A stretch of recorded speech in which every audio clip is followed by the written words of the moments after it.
In this lecture, we are going to discuss about chapter number 2 numerical problems. हम सबसे पहले बात करेंगे numerical 2.1 पे. The question is the magnitude of cross and scalar products यानी cross product की बात कर रहा है और स्केलर यानी डॉट प्रोडक्ट की बात कर रहा है of the two vectors are 4 under root 3 and 4 यानी क्रॉस प्रोडक्ट का मैग्नीट्यूड 4 अंडर रूट 3 है और स्केलर यानी डॉट प्रोडक्ट का मैग्नीट्यूड 4 है रिस्पेक्टिवली.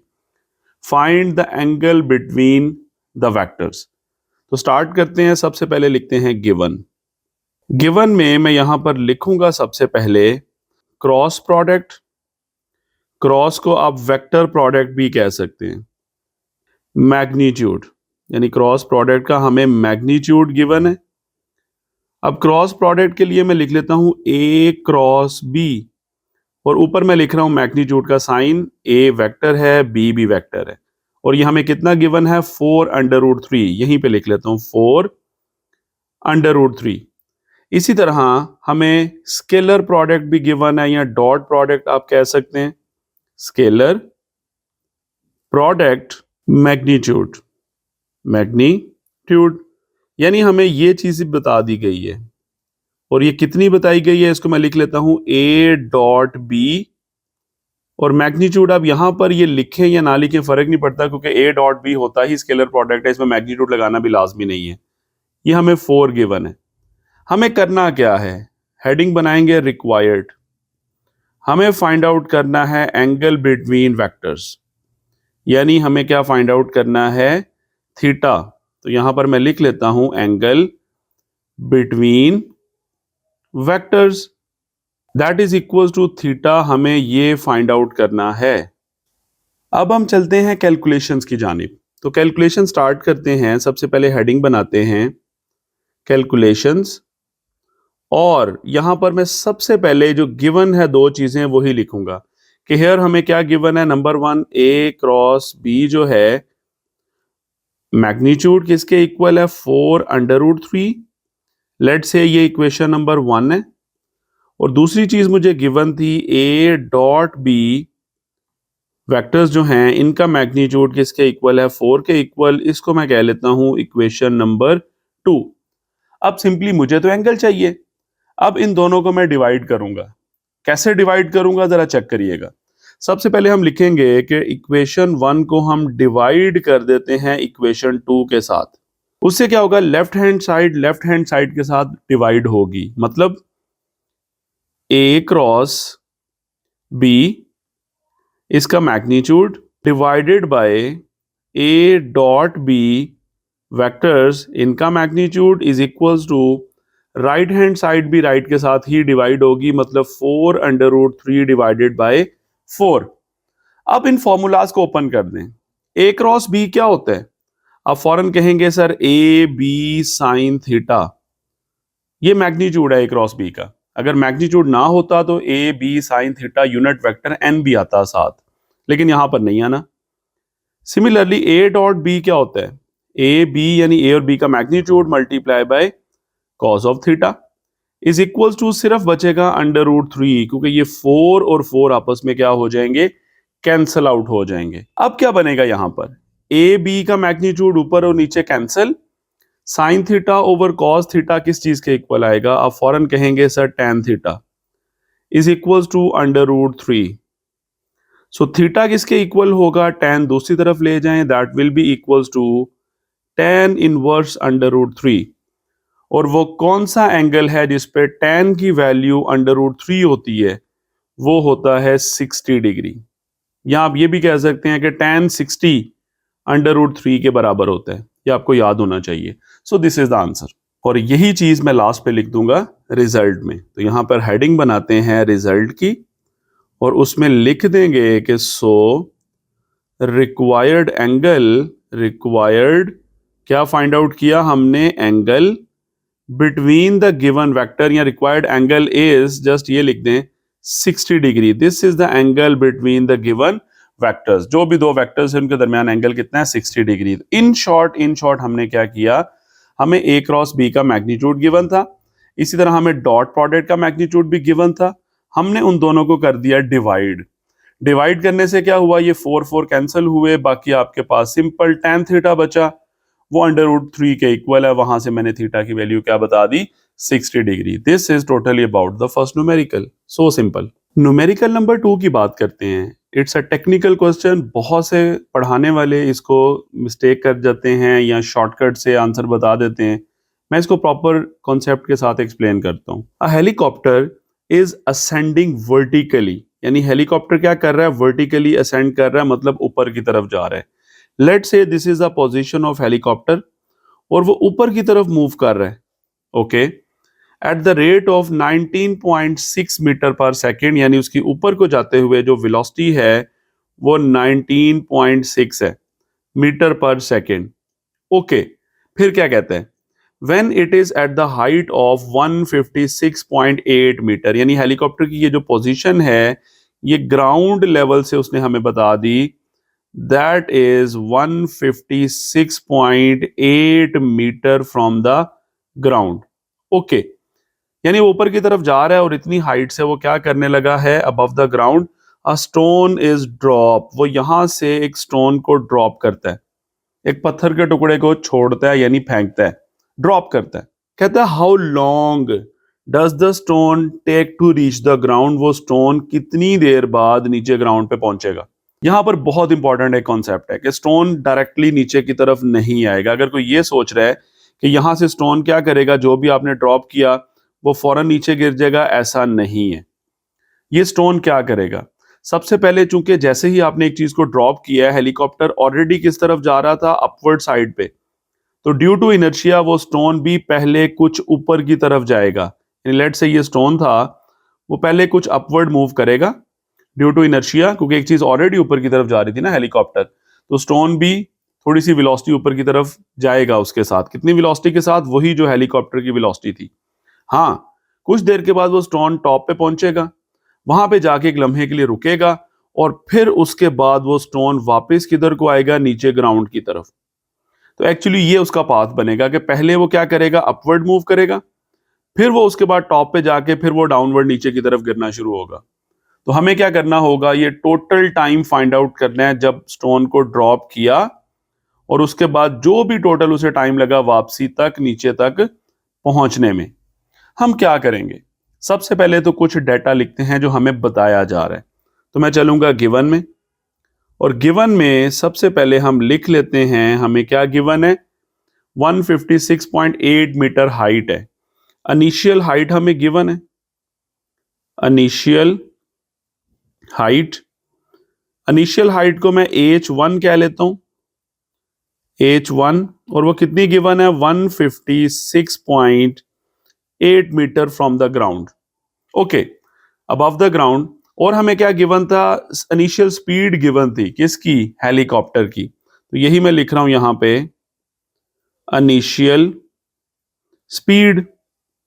इनिशियल स्पीड को मैं सिंपल लिख लेता हूं vi, और वो कितनी है, 19.6 मीटर पर सेकेंड। ये इनिशियल स्पीड हेलीकॉप्टर की भी है, और यही वो स्टोन की होगी जिसको आपने ड्रॉप किया है, क्योंकि हेलीकॉप्टर अपवर्ड जा रहा था, तो स्टोन को जैसे ही आप छोड़ेंगे वो भी कुछ देर के लिए अपवर्ड ही जाएगा। तो ये चीजें गिवन है, हमें फाइंड आउट क्या करना है। मैं चलूंगा रिक्वायर्ड में, यहां पर मैंने हेडिंग बनाई रिक्वायर्ड, और रिक्वायर्ड में मैं लिखूंगा क्या, मुझे टाइम चाहिए टोटल, यानी क्वेश्चन के अंदर उसने क्या बोला, how long does the stone take to reach the ground, यानी time to reach the ground, यानी ग्राउंड तक पहुंचने के लिए स्टोन को कितना टाइम लगेगा। ये क्वेश्चन का टोटल मैंने आपको कॉन्सेप्ट बता दिया। अब हम चलेंगे कैलकुलेशंस की जानिब और सोचेंगे कि कैलकुलेशंस में मुझे क्या करना है। तो सबसे पहले हम क्या लिखेंगे कि स्टार्टिंग में अगर एक स्टोन आपने ड्रॉप किया और हेलीकॉप्टर अपवर्ड जा रहा था, तो firstly stone will move in upward direction due to inertia. तो मैं यहां पे सबसे पहले एक सेंटेंस लिखूंगा।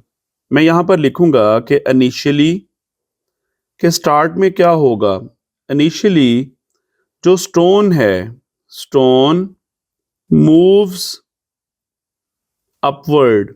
सबसे पहले स्टोन क्या करेगा, अपवर्ड मूव करेगा ड्यू टू इनर्शिया। अपने इनर्शिया की वजह से, क्योंकि आप जानते हैं कि लेट से कोई भी चलती हुई गाड़ी है, उसे कोई चीज़ ड्रॉप करें आप, तो वो सीधी नीचे नहीं गिरेगी बल्कि उसी डायरेक्शन में कुछ पहले जाएगी जिधर को गाड़ी जा रही थी। सेम हेलीकॉप्टर ऊपर को जा रहा था, कोई चीज़ आप ड्रॉप करेंगे, छोड़ेंगे, पहले वो कुछ देर ऊपर को ही जाएगा, ठीक है। लेट से ये हमारे पास वो स्टोन था। अब फर्स्टली वो मूव करेगा अपवर्ड, तो इसका मतलब है पहले मुझे वो टाइम फाइंड आउट करना होगा जिसमें वो अपवर्ड जाएगा। लेट से वो अपवर्ड जाता जाता यहां तक पहुंच गया, तो पहले आपने ये वाला टाइम फाइंड आउट करना है, ये वाला। लेट से ये टाइम है t1।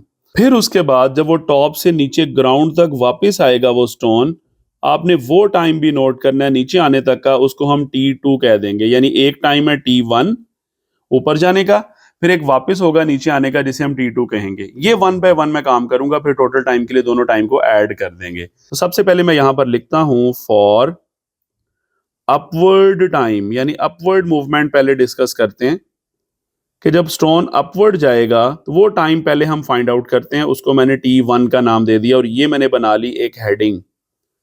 ओके, अब ये टाइम कैसे फाइंड आउट करना है, पहले इसके लिए डाटा बनाएं। सबसे पहले स्टोन की इनिशियल वेलोसिटी क्या थी अपवर्ड जाने की? वो वही थी जो हेलीकॉप्टर अपवर्ड जा रहा था 19.6 मीटर पर सेकेंड के साथ, नंबर 1। नंबर 2, फाइनल वेलोसिटी क्या होगी जब वो स्टोन टॉप पे पहुंचेगा? तो उसकी वेलोसिटी यहां पर क्या हो चुकी होगी? टॉप पे 0। यहां पर उसकी वेलोसिटी 0 हो जाएगी, फाइनल 0 होगी। हम g की वैल्यू यहां पर इस्तेमाल करेंगे -9.8 मीटर पर सेकेंड स्क्वायर, क्योंकि अपवर्ड जब एक बॉडी जा रही हो तो g की वैल्यू नेगेटिव होती है।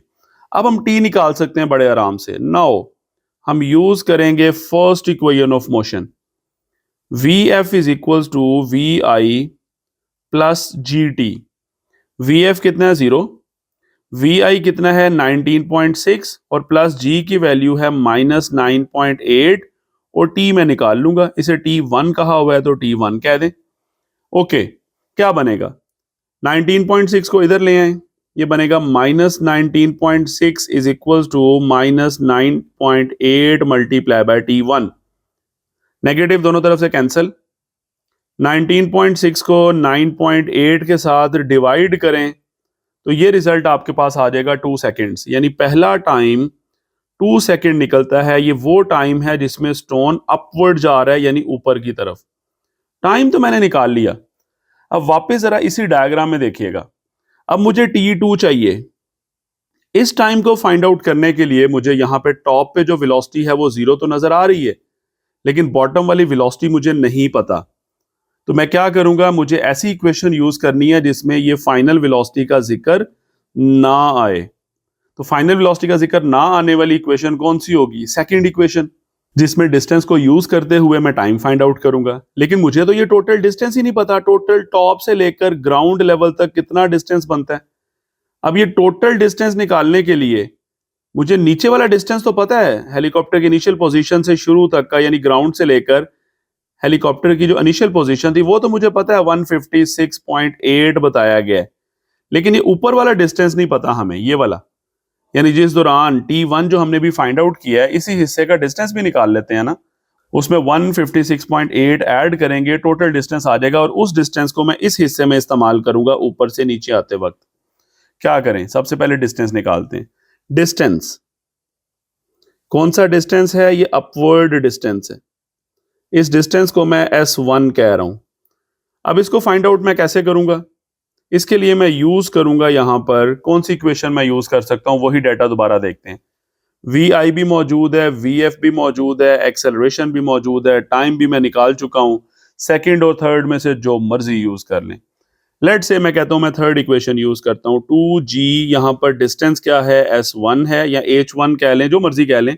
वैसे h1 मैंने ऊपर कहा हुआ है तो इसको s1 कह लेता हूं। लेट से मैं is equal to vf square minus vi square.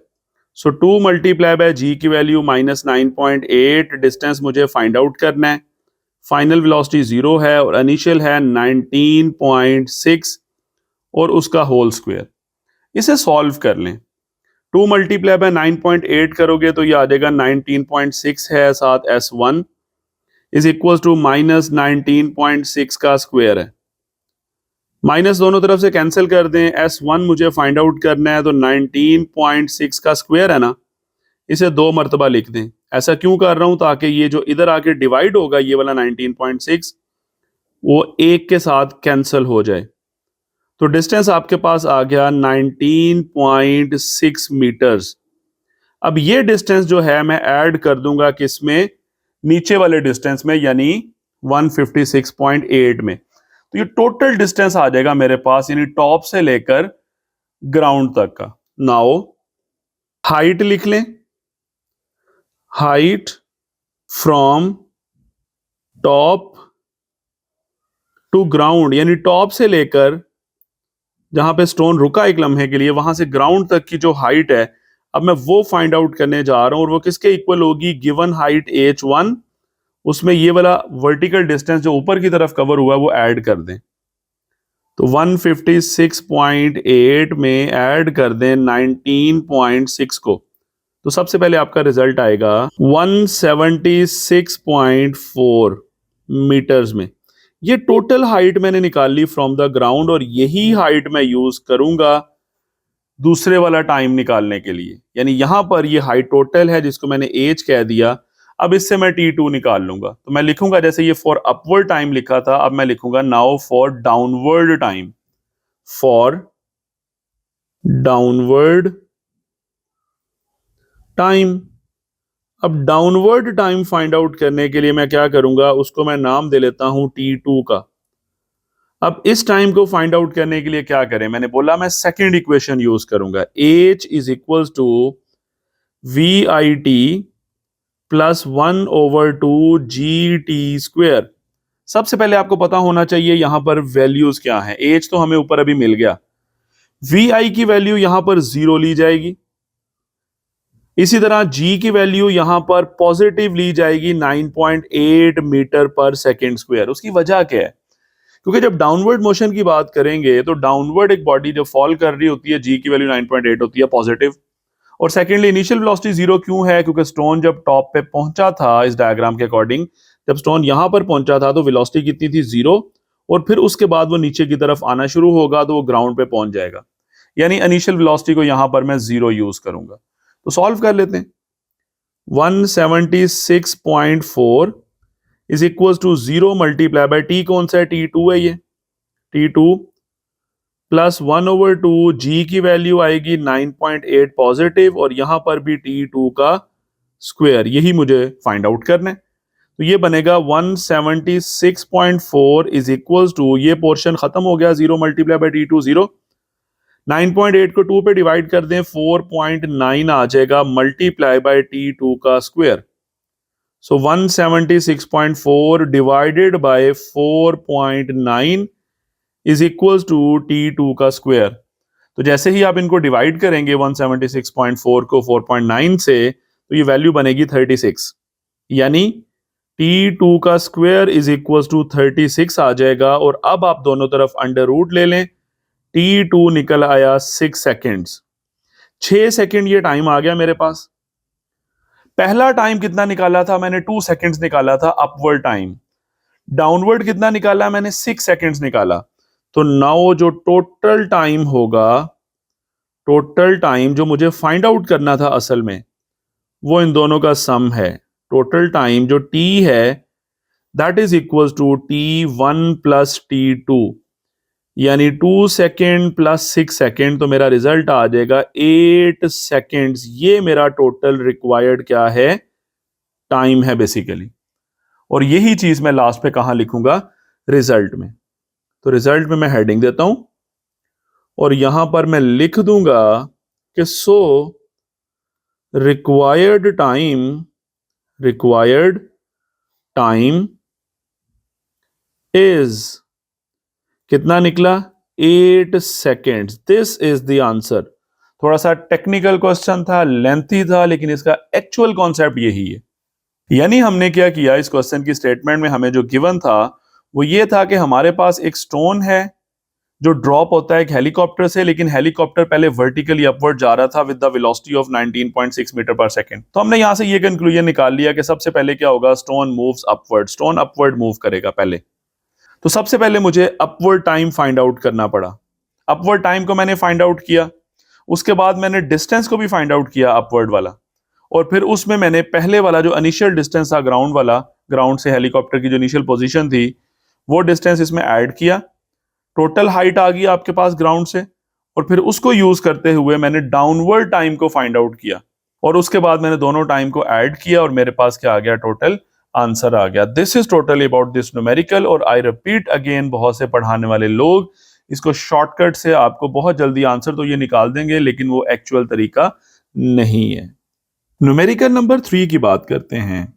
कहते हैं if a plus B magnitude is equal to a minus B का मैग्नीट्यूड, यानी दो वेक्टर्स के सम, उसका मैग्नीट्यूड और उनके डिफरेंस का मैग्नीट्यूड इक्वल है, देन प्रूव दैट के a और b जो वेक्टर्स हैं they are perpendicular to each other. हमें प्रूव करना है कि वो क्या है, आपस में परपेंडिकुलर टू ईच अदर है। तो चलते हैं प्रूफ की जानिब। हमें इस दफा क्या करना है, प्रूव करना है। तो मैंने प्रूफ की हेडिंग बना ली। सबसे पहले गिवन लिखते हैं। हमें गिवन है a प्लस बी, दो वेक्टर्स का सम है, वेक्टर साइन डाल लेते हैं, उनका magnitude is equal to a minus B, इनका भी मैग्नीट्यूड। सबसे पहले मैं काम करूंगा, दोनों तरफ ले लूंगा स्क्वेयर्स। उससे क्या होगा, a प्लस बी का मैग्नीट्यूड है, इधर भी स्क्वायर ले लें, और फिर इधर भी स्क्वायर आएगा क्योंकि दोनों तरफ स्क्वायर लिया। a माइनस बी का मैग्नीट्यूड, इधर भी स्क्वायर। अब जरा रिकॉल करें डॉट प्रोडक्ट की एक प्रॉपर्टी। वो क्या थी, वो ये थी, a डॉट a का मतलब क्या होता है, a का मैग्नीट्यूड का स्क्वायर। याद रखिएगा, दो वेक्टर्स का डॉट प्रोडक्ट अगर वेक्टर सेम है तो फिर क्या फॉर्मूला होता है, ए बी कॉस थीटा है ना। तो दोनों वेक्टर सेम है तो a इंटू ए स्क्वायर आ जाएगा, और कॉस 0 बनेगा क्योंकि सेम वेक्टर्स हैं, एंगल 0 डिग्री आएगा बीच में, या पैरेलल वेक्टर्स कह लें तो a स्क्वायर। मतलब मैं a स्क्वायर को वापस यूं भी लिख सकता हूं। यही टेक्निक मैं यहां पर यूज करना जा रहा हूं। क्या बनेगा, a प्लस बी का होल स्क्वायर है ना यहां पर, तो मैं क्या करूंगा, इसे ब्रेक कर दूंगा दो हिस्सों में, a plus B dot a plus B, यानी दो वेक्टर्स इस तरह मैंने डॉट प्रोडक्ट के अंदाज में लिख दिया, बिल्कुल ऐसे ही कि a डॉट a था वो a स्क्वायर के इक्वल है, तो मैं a स्क्वायर की जगह a डॉट a भी लिख सकता हूं। इसी तरह मैंने इस चीज के स्क्वायर की जगह इसी को दो मर्तबा डॉट प्रोडक्ट के साथ लिख दिया। सेम राइट हैंड साइड में a माइनस बी, इसका डॉट प्रोडक्ट ले लें, अगेन a माइनस बी। अब क्या करें, डॉट प्रोडक्ट अप्लाई करें। सबसे पहले क्या होगा, a की बारी, a किससे डॉट प्रोडक्ट आएगा, उसका a के साथ। तो यहां पर मैं लिखूंगा a डॉट a, फिर यही a किससे मल्टीप्लाई होगा, b के साथ, तो ये आएगा a डॉट b, इस तरह। अब a की बारी हो गई खत्म। अब हम क्या करेंगे, अब b की बारी आ गई। सबसे पहले b किसके साथ आएगा, डॉट प्रोडक्ट a के साथ। तो हम क्या लिखेंगे, b डॉट a, और इसी तरह फिर b आएगा किसके साथ, b के साथ, यानी b डॉट b। ये मैंने लेफ्ट साइड को अभी सॉल्व किए। अब क्या होने जा रहा है, जरा देखिएगा, राइट साइड पे भी कुछ ऐसा ही होगा। सबसे पहले a डॉट a, a की बारी,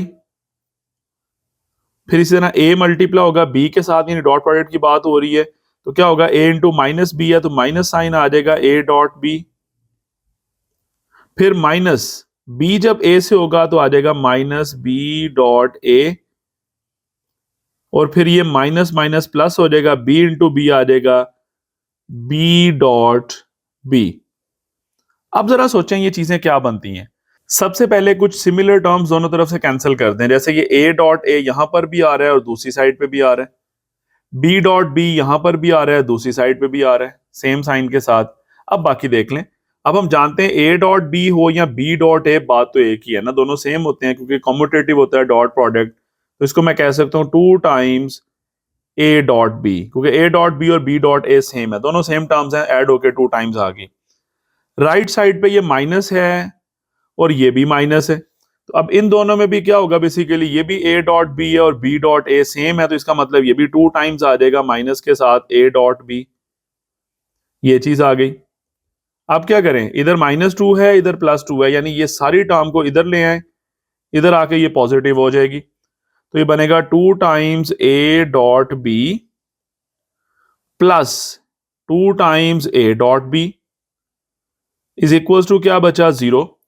अब ये क्या बना, ऐड होगा तो ये 4 टाइम्स आ गया, a dot B is equal to 0। 4 multiply हो रहा है, दूसरी तरफ जाके 0 के साथ डिवाइड होके खत्म हो गया, तो क्या आ गया, a dot B is equal to 0।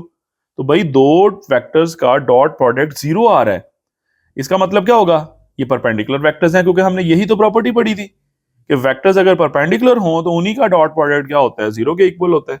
तो यही चीज मैं लास्ट पे लिख देता हूं कि सिंस यहां पर क्या हुआ, basically dot product is 0, dot product क्या निकला है मेरे पास, डॉट प्रोडक्ट इज 0। सो हम क्या कह सकते हैं, A vector and vector B जो हैं they are perpendiculars, they are perpendicular. यही तो मुझे प्रूव करना था कि अगर हमें गिवन कंडीशन के मुताबिक डाटा गिवन है तो आपने प्रूव करना था कि ए और बी क्या है, परपेंडिकुलर वेक्टर्स हैं। तो मैंने यही काम किया। सिंपल क्वेश्चन के अंदर हमें गिवन था उनका सम और उनका डिफरेंस जो है उनका मैग्नीट्यूड सेम है, मैंने दोनों तरफ स्क्वायर लिया, डॉट प्रोडक्ट की प्रॉपर्टीज को अप्लाई किया, सिंप्लीफाई किया, मेरे पास a डॉट बी 0 आ गया, that means they are perpendicular to each other, hence proved. Numerical 2.4 की बात करते हैं। A body of mass m at rest, एक बॉडी का मास कितना है, कैपिटल M है, रेस्ट में थी, एक्सप्लोड हो जाती है इनटू 3 पीसेस, उसके 3 टुकड़े हो जाते हैं। Okay, 2 of which of mass m over 4, उनमें से 2 टुकड़ों का मास कितना है, m ओवर 4 ईच, यानी एक का मास m ओवर 4 है, दूसरे का भी m ओवर 4 है, तीसरे का नहीं बताया उसने। Are thrown off in perpendicular, यानी ये 2 टुकड़े जो हैं ये परपेंडिकुलरली मूव करते हैं। Okay, directions with the velocities 3 metre per second and 4 metre per second, यानी दोनों टुकड़ों की वेलोसिटी भी बता दी है और डायरेक्शन वाइज कह दिया है कि दोनों परपेंडिकुलर ट्रैवल करते हैं या मूव करते हैं। Okay, find the velocity of the third piece, तीसरे पीस की वेलोसिटी फाइंड आउट करें, with which it will be flown away. Okay, सबसे पहले लिखते हैं गिवन और फिर हम सोचेंगे उसके बाद कि हमें क्या कॉन्सेप्ट यूज करना चाहिए। तो सबसे पहले गिवन में हम लिखते हैं, हमें क्या गिवन है, टोटल मास गिवन है, टोटल मास। टोटल मास के लिए मैं लिख लेता हूं कैपिटल M। अब 1 बाय 1 मैं सारे पीसीस का मास लिखूंगा। सो मास ऑफ, या फर्स्ट पीस पहला पीस जो हुआ था उसका मास निकालना है मुझे। तो first piece mass is equals to, उसे M1 कह लें, वो उसने हमें बता दिया है, वो M ओवर कितना है 4। अब इसी तरह चलते हैं सेकंड पीस के बारे में। दूसरा टुकड़ा भी जो है उसका मास क्या होगा, वो भी M ओवर 4 है, उसे मैं कह लेता हूं M2, वो भी कितना है M ओवर 4। तीसरे टुकड़े का कितना मास होगा अभी हम कैलकुलेशन में उसको इजीली निकाल लेंगे। उससे पहले मैं वेलोसिटीज लिख रहा हूं, 3 और 4, यानी मैं लिखता हूं वेलोसिटी किसकी, सबसे पहले मैं लिख रहा हूं फर्स्ट पीस और उस वेलोसिटी को हम v1 कह लेते हैं, वो गिवन है 3 मीटर पर सेकेंड। और इसी तरह मैं लिखूंगा वेलोसिटी किसकी, सेकेंड पीस की, दूसरे टुकड़े की वेलोसिटी को हम कह लेते हैं v2 और वो हमें गिवन है 4 मीटर पर सेकेंड। ये डाटा हमें गिवन था। अब चलते हैं रिक्वायर्ड की जानिब। रिक्वायर्ड में मुझे क्या करना है, मुझे तीसरे पीस की क्या चाहिए, वेलोसिटी चाहिए। तो यहां पर मैं लिख लेता हूं वेलोसिटी ऑफ थर्ड पीस, तीसरा जो टुकड़ा है उसकी मुझे वेलोसिटी फाइंड आउट करनी है, उसको v3 कह लें, ये मैंने फाइंड आउट करना है। अब क्या करें, चलते हैं कैलकुलेशंस की जानिब। सबसे पहले मैंने हेडिंग बनाई कैलकुलेशंस। अब कैलकुलेशंस में ना सबसे पहले एक चीज याद रखिएगा, तीसरा मास पहले निकाल लो। यहां मैं लिखूंगा सबसे पहले कि mass of third piece, 2 pieces का मास तो उसने हमें बता दिया था, तीसरा मैं इजीली निकाल सकता हूं, उसे M3 कह लें। और उसका तरीका क्या होगा, टोटल मास में से 2 टुकड़ों का मास माइनस कर दें। दोनों टुकड़ों का मास था M ओवर 4, टोटल था M, तो मैंने दोनों का मास टोटल में से माइनस करना है और इजीली तीसरे का मास आ जाएगा, क्योंकि टोटल मास तो सेम था ना, उसके दो टुकड़े हुए, उनका मास आपको बता दिया गया। अब टोटल में से इन दो टुकड़ों का मास माइनस करें, तीसरे का निकल आएगा। सॉल्व कर लें, एलसीएम आ जाएगा 4। 4 इधर इस वाले m से मल्टीप्लाई होगा 4m, और दूसरे दोनों m एज इट इज, क्योंकि उनके नीचे 4 मौजूद है। तो क्या बनेगा, 4 - 1 3, 3 - 1 ऊपर आ जाएगा 2m, और नीचे क्या आ जाएगा 4। 2 को 4 से कैंसिल करें, ये m/2 बन जाएगा, m/2। ये तीसरा मास निकल आया। अब यहां पर जो कॉन्सेप्ट हम यूज करेंगे ना, वो हम मोमेंटम वाला यूज करेंगे, यानी law of conservation of momentum, कि जो मोमेंटम इन पहली दो पीसीस का होगा टोटल, वही किसका होगा, तीसरे पीस का। दो पीसीस का पहले निकालें मोमेंटम। तो सबसे पहले मैं यही करूंगा यहां पर कि मोमेंटम ऑफ m1, पहली पीस का मोमेंटम m1 का मैं लिख दूंगा p1, और मोमेंटम क्या होता है, मास इनटू वेलोसिटी। मास कितना था, m/4, और वेलोसिटी हमें क्वेश्चन के अंदर गिवन है 3, तो ये रिजल्ट आ जाएगा 3m/4। ये पहला मोमेंटम आ गया। इन स्टैंडर्ड यूनिट है वही किलोग्राम मीटर पर सेकंड, आप लिख सकते हैं साथ। इसी तरह हम फाइंड आउट करेंगे मोमेंटम ऑफ m2, यानी दूसरा वाला जो पीस है उसका मोमेंटम, उसे p2 कह लें। वो क्या होगा, उसी का मास मल्टीप्लाई बाय उसी की वेलोसिटी, यानी 4। तो ये 4 4 कट के सिर्फ ये m आ रहा है, ठीक है। अब एक चीज, अब चूंकि दोनों जो थे पीसीस थे वो परपेंडिकुलरली क्या हुए थे, मूव किए, या आप यूं कह सकते हैं परपेंडिकुलरली थ्रो हुए थे। तो आप सपोज कर लें, यहां पर मैं लिख लेता हूं, से इन x डायरेक्शन, यानी अलोंग x एक्सिस मैंने समझ लिया पहले वाले का। तो अगर ये x डायरेक्शन है तो फिर दूसरे के लिए आप से कह लें या लेट कह लें इन y डायरेक्शन। ये सिर्फ मैंने अपनी आसानी के लिए लिख लिया कि लेट से एक अलोंग x एक्सिस गया पीस, तो दूसरा अलोंग y एक्सिस। अब इन दोनों का टोटल मोमेंटम निकालते हैं। Total momentum of m1 and m2, इन दोनों का टोटल मोमेंटम क्या होगा, उसके लिए दोनों को ऐड कर दें। लेकिन सिंपली ऐड थोड़ी करेंगे। टोटल क्या होता है, दो चीजें जब परपेंडिकुलर हों तो नेट निकालने का तरीका क्या होता है, उसका तरीका होता है कि p1 इसका स्क्वायर प्लस p2 इसका स्क्वायर, और ऊपर आएगा अंडर रूट। ये वही फॉर्मूला है, जैसे आपके पास एक बेस गिवन है, आपको परपेंडिकुलर गिवन है, तो हाइपोटेन्यूज निकालने का तरीका क्या होता है, पाइथागोरस थ्योरम, बेस का स्क्वायर प्लस परपेंडिकुलर का स्क्वायर अंडर रूट। ये भी वही है, एक्स कंपोनेंट यानी एक्स डायरेक्शन में जो चीज है उसका स्क्वायर प्लस वाई डायरेक्शन में जो है उसका स्क्वायर, और ऊपर अंडर रूट ले लें। अब इसे सिंप्लीफाई कर लें। P1 क्या था आपके पास, 3m/4, 3m/4 स्क्वायर, और P2 क्या था, वो सिंपल m निकला, उसका भी स्क्वायर, और होल के ऊपर क्या है, अंडर रूट। इस मोमेंटम को हम सॉल्व करते हैं। क्या बनेगा, ये 3 का स्क्वायर 9, m स्क्वायर ओवर 4 का स्क्वायर 16, और प्लस ये m square as it is, ऊपर अंडर रूट है। अब एलसीएम आ गया आपके पास 16, तो ये बनेगा 9m square as it is, और ये 16 उधर m स्क्वायर से मल्टीप्लाई होकर बनेगा 16m स्क्वायर, और होल के ऊपर अंडर रूट। क्या बना, 9 + 16 ऊपर आ जाएगा 25m स्क्वायर डिवाइडेड बाय 16, और ऊपर क्या है, अंडर रूट। अब इनका अंडर रूट देख लें, 25 का 5 हो जाएगा, m स्क्वायर का m हो जाएगा, और 16 का क्या हो जाएगा, 4 हो जाएगा। ये मैंने फाइंड आउट कर लिया मोमेंटम ऑफ टू पीसेस, यानी m1 एंड m2, इनका मैंने टोटल मोमेंटम फाइंड आउट कर लिया। अब according to law of conservation of momentum, जो मोमेंटम इन दो पीसेस का था ना, वही तीसरे पीस का होना चाहिए, लेकिन इनके ऑपोजिट डायरेक्शन में। तो इसका मतलब होगा, यहां पर एक मैं स्टेटमेंट लिखूंगा कि to conserve the momentum, to conserve the momentum, यानी मोमेंटम को कंजर्व करने का मतलब क्या होगा कि जो तीसरा पीस है, यहां पर मैं लिख देता हूं कि मोमेंटम ऑफ m3, यानी तीसरा जो पीस होगा उसका मोमेंटम सेम होना चाहिए जो पहले दो का रिजल्टेंट है, 5m/4, लेकिन नेगेटिव साइन के साथ। ये बिल्कुल ऐसे ही आपने बुलेट को फायर किया, लेट से बुलेट इस तरफ को मूव की, उसका मोमेंटम 10 है, तो गन को बैकवर्ड झटका लगेगा, उसका मोमेंटम -10 होगा क्योंकि टोटल 0 है। सेम चीज यहां पे थी कि शुरू में एक मैस रेस्ट में था, वो एक्सप्लोड हुआ, तो 2 मैसेज का मोमेंटम हमने निकाल लिया, तो वही तीसरे का होगा लेकिन ऑपोजिट डायरेक्शन में, ताकि टोटल मोमेंटम अभी भी क्या आ जाए, 0 आ जाए।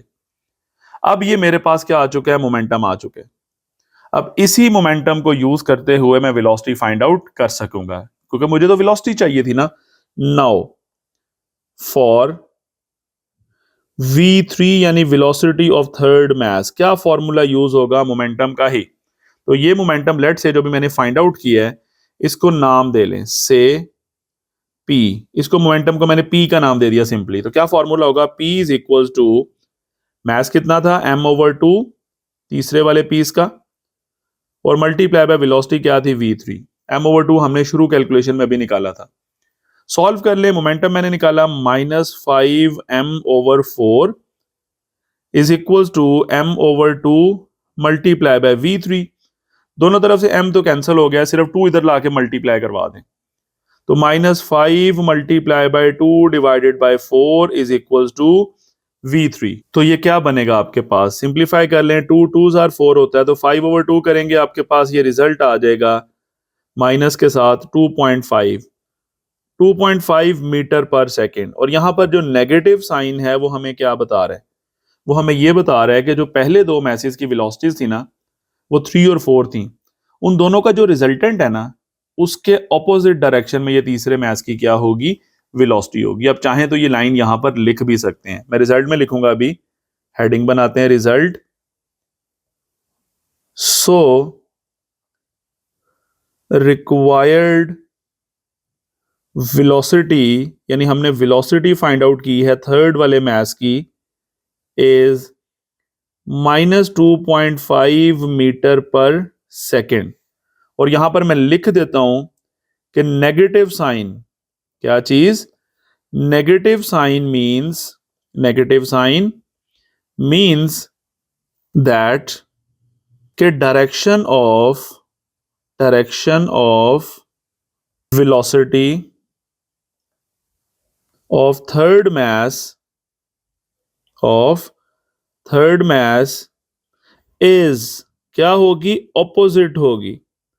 यानी तीसरे मास की वेलोसिटी की डायरेक्शन क्या होगी, ऑपोजिट होगी टू किनके, resultant of first two masses, resultant of first and second mass. ये चीज बड़ी इंपॉर्टेंट है कि पहले दो मैसेज की जो वेलोसिटीज थी ना, वो 3 और 4 थी, उनका जो भी रिजल्टेंट है, ठीक है, उसके बिल्कुल क्या होगी, ऑपोजिट डायरेक्शन में तीसरे मैच की वेलोसिटी होगी, मतलब उनके ऑपोजिट डायरेक्शन में आएगी। तो ये चीज याद रखिएगा। This is totally about this numerical, मतलब हमने क्या किया, थोड़ा टेक्निकल जरूर था ये क्वेश्चन भी। ओवरऑल अगर आप इसकी स्टेटमेंट को देखें, हमें दो मैसेज के बारे में बता दिया, m/4 है, तीसरा हमने कैलकुलेशन में खुद किया, टोटल में से दोनों को माइनस किया, तीसरा निकल आया। उसके बाद मैंने मोमेंटम्स के कॉन्सेप्ट को यूज किया, मैंने पहले क्या किया, एक मैच का मोमेंटम निकाला, फिर दूसरे का, फिर उन दोनों का रिजल्टेंट निकाल लिया। उसके बाद मैंने कहा कि जो पहले दो मैसेज का रिजल्टेंट है मोमेंटम का, वही तीसरे का मोमेंटम होगा, टू कंजर्व द मोमेंटम। और फिर उसी रिलेशन को यूज करते हुए मैंने, यानी उस मोमेंटम को यूज करते हुए मैंने तीसरे मैच की वेलोसिटी को फाइंड आउट कर लिया। और उसमें नेगेटिव साइन सिर्फ ये बता रहा है कि उसकी डायरेक्शन जो है तीसरे मैच की, वो ऑपोजिट है पहले दो मैसेज की रिजल्टेंट वेलोसिटी के ऑपोजिट है। That's it, this is totally about numerical number 4। Numerical number 5 की बात करते हैं। A cricket ball is hit upward, एक बॉल को हमने अपवर्ड फेंका at an angle of 45 degree. मैं साथ साथ गिवन लिखता हूं, हमें सबसे पहले एंगल बता दिया गया, और वो एंगल कितना है हमारे पास, 45 डिग्री। यहां पर उसे लिख लेते हैं, angle is 45 degree with the velocity of 20 metre per second. यानी आपको इनिशियल वेलोसिटी भी बता दी गई है, कितनी वेलोसिटी से आपने फेंका है, दैट इज vi, और वो कितना है, 20 मीटर पर सेकेंड। करना क्या है, मुझे तीन चीजें फाइंड आउट करनी है, टाइम ऑफ फ्लाइट है, मैक्सिमम हाइट है, और how for away it hits the ground, यानी आपने रेंज भी फाइंड आउट करनी। तो यही चीजें लिख लेते हैं रिक्वायर्ड में। तो मैं हेडिंग बना रहा हूं रिक्वायर्ड की, और उस रिक्वायर्ड में तीन चीजें मैं यहां पर मेंशन करूंगा। मुझे सबसे पहले क्या फाइंड आउट करना है, ए पार्ट में लिख लेता हूं टाइम, ऑफ फ्लाइट, उसके लिए हम कैपिटल टी इस्तेमाल कर लेते हैं। नंबर 2 मुझे यानी बी पार्ट में फाइंड आउट करनी है मुझे हाइट, और हाइट के लिए हम कैपिटल एच इस्तेमाल कर लेते हैं। और तीसरी चीज हाउ फॉर अवे का मतलब है हमें हॉरिजॉन्टल रेंज फाइंड आउट करनी है, तो मैं यहां पर वर्ड लिख लेता हूं रेंज, यानी मुझे आर की वैल्यू फाइंड आउट करनी है। अब चलते हैं कैलकुलेशंस की जानिब, और बहुत सिंपल सा ये क्वेश्चन है, चूंकि मुझे एंगल भी गिवन है, मुझे इनिशियल वेलोसिटी भी गिवन है, तो मैं इन तीनों फॉर्मूले यूज करते हुए सब कुछ काम कर सकता हूं। तो यही मैं काम करूंगा one by one. As we know time of flight का फॉर्मूला है 2vi sine theta divided by g. हम ये फॉर्मूला इस्तेमाल करेंगे, इसमें वैल्यूज पुट कर दें। हमारे पास इनिशियल वेलोसिटी क्वेश्चन के अंदर गिवन है, दैट इज 20। साइन क्या होगा, एंगल गिवन है 45 डिग्री, और डिवाइडेड बाय जी की वैल्यू हम लेंगे 9.8। तो ये बनेगा हमारे पास 2 इंटू 20 40 आ जाएगा। साइन 45 कैलकुलेटर आपको वैल्यू देगा 0.707, और इन दोनों को मल्टीप्लाई करें और उसको 9.8 के साथ करते हैं डिवाइड, तो आपका रिजल्ट आ जाएगा 2.898। 2.898, और आपका यूनिट क्या होगा, सेकंड होगा, क्योंकि टाइम ऑफ फ्लाइट की बात हो रही है। सो this is the first result, ये हमारा पहला रिजल्ट होगा। अब चलते हैं हाइट को फाइंड आउट करने के लिए। एज वी नो हाइट का हमारे पास फॉर्मूला होता है V I square sine square theta divided by 2 times G. Values put कर दें। v हमारे पास कितना था, वी आई यानी कि 20, उसका भी स्क्वेयर, और साइन हम लेंगे 45 डिग्री, इसका भी स्क्वेयर, और डिवाइडेड बाय 2 मल्टीप्लाई बाय 9.8। क्या बनेगा, 20 का स्क्वायर तो आ जाएगा 400, और साइन 45 होता है 0.707, इसका भी स्क्वायर ले लें, और डिवाइडेड बाय आ जाएगा 19.6। 2 इंटू 9.8 कितना आ जाएगा, 19.6 आ जाएगा। एक तो ये तरीका है। दूसरा तरीका ये है 0.707 की जगह आप लिख लें 1/√2, क्योंकि साइन 45 1/√2 भी होता है, आपको याद होना चाहिए। इससे क्या होगा, कैलकुलेशन आसान हो जाएगी। ये 400 है, डिवाइडेड बाय 19.6 है, और ये 1/√2 है, और ऊपर स्क्वायर है। 1 का स्क्वायर तो 1 ही होगा, और नीचे √2 का स्क्वायर 2 हो जाएगा। अंडर रूट और स्क्वायर कैंसिल, तो क्या बनेगा, 400 को 2 पे डिवाइड करें, ये बना 200, और अब आप 200 को 19.6 के साथ कर दें डिवाइड, तो आपके पास रिजल्ट आ जाएगा 10.2 मीटर। ये आपकी क्या निकल आई, हाइट निकल आई। तो दूसरा आंसर भी हमारे पास आ चुका है। अब रहेगी तीसरी चीज, वो है रेंज। तो उसके लिए हम फॉर्मूला यूज करते हैं नाउ। अब रेंज का फॉर्मूला क्या होता है, R is equals to v I square divided by g, और साइन के साथ आएगा 2 theta.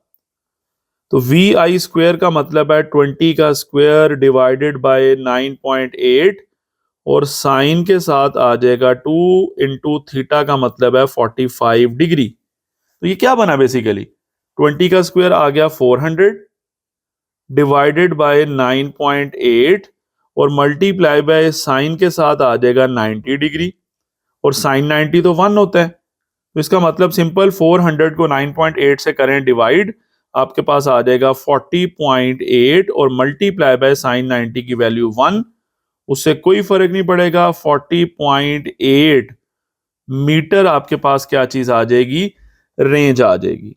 So this is the third answer जो मैंने फाइंड आउट कर लिया। अब यही चीज हम लास्ट पे लिखने जा रहे हैं रिजल्ट में, हमें तीनों आंसर्स मेंशन करने हैं। सो रिक्वायर्ड, क्या क्या चीजें हमें फाइंड आउट की हैं। नंबर 1 टाइम ऑफ फ्लाइट, मैं टाइम लिख लेता हूं। नंबर 2 हाइट, एंड तीसरे नंबर पे हमने फाइंड आउट की है रेंज।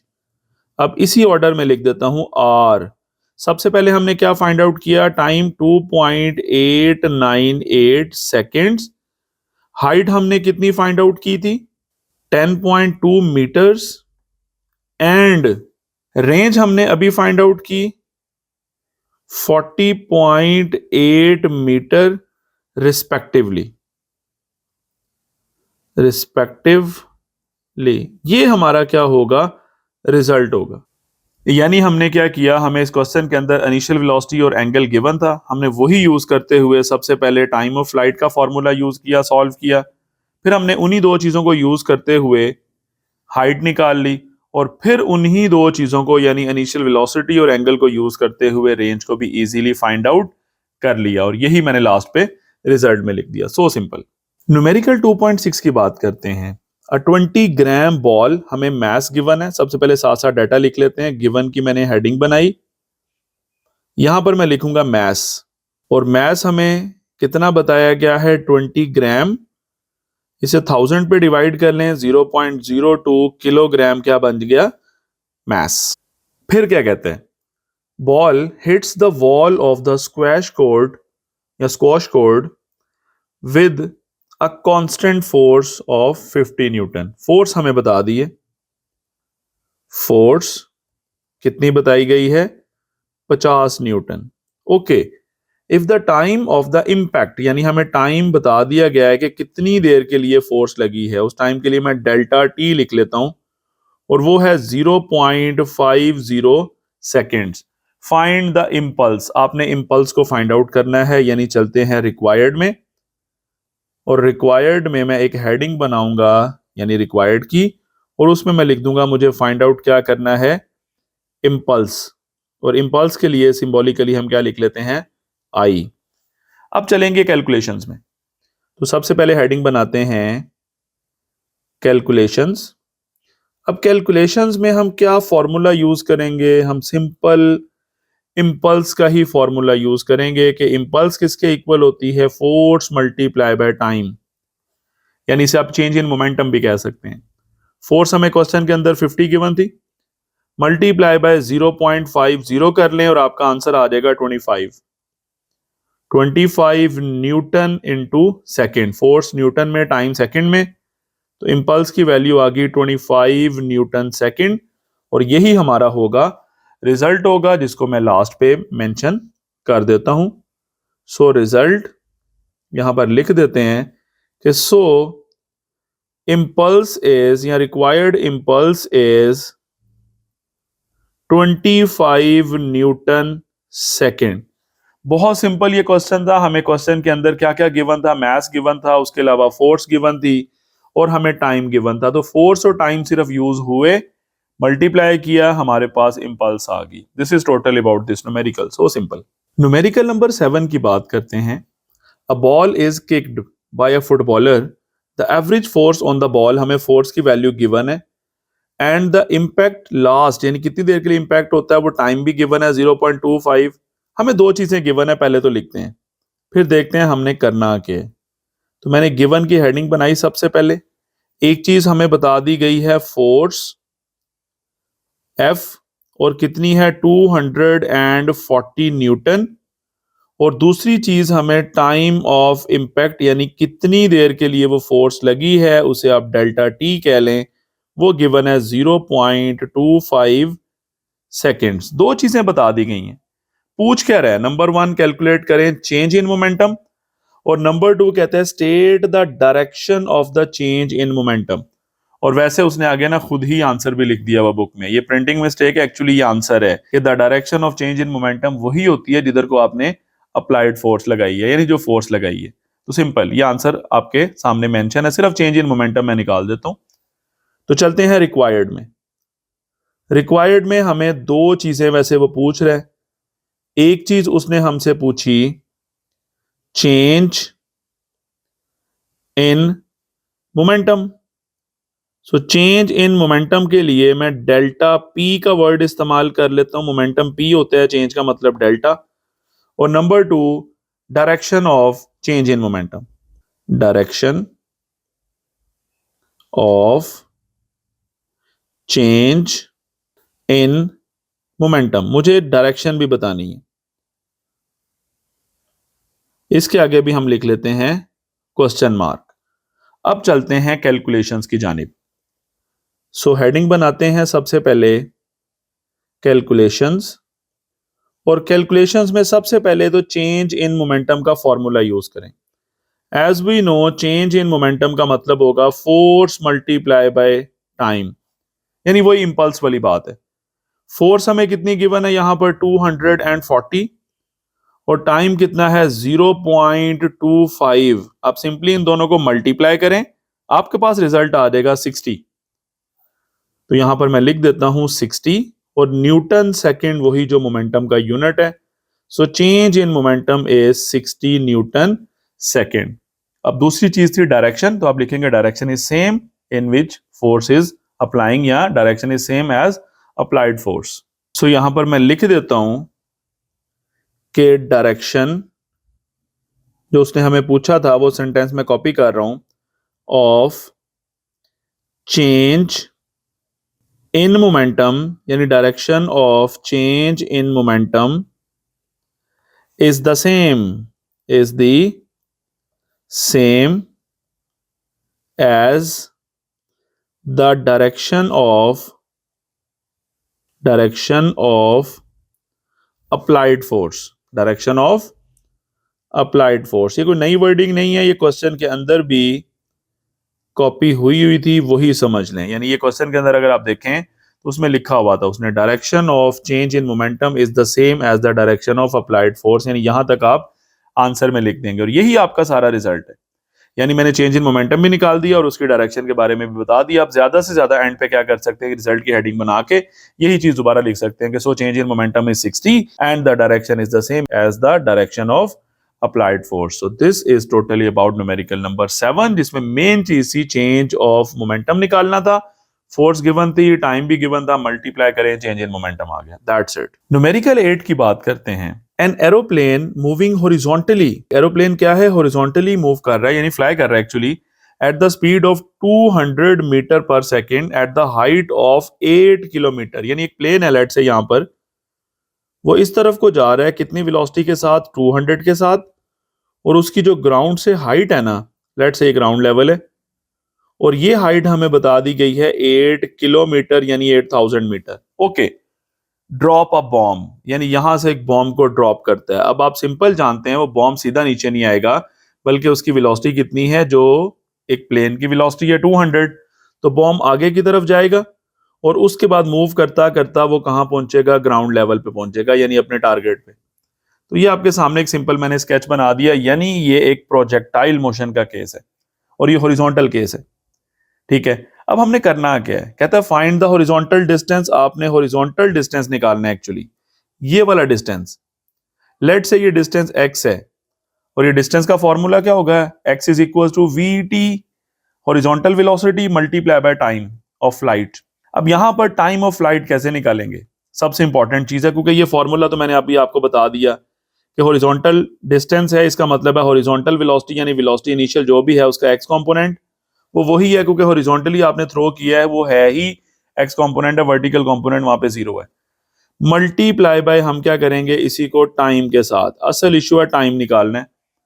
अब ये जो केस है ना, याद रखिएगा हमने पढ़ा हुआ है कि एक चीज को ड्रॉप कर दें, फ्री फॉल केस, या यूं हॉरिजॉन्टली थ्रो कर दें, दोनों चीजें एट अ टाइम नीचे गिरती हैं।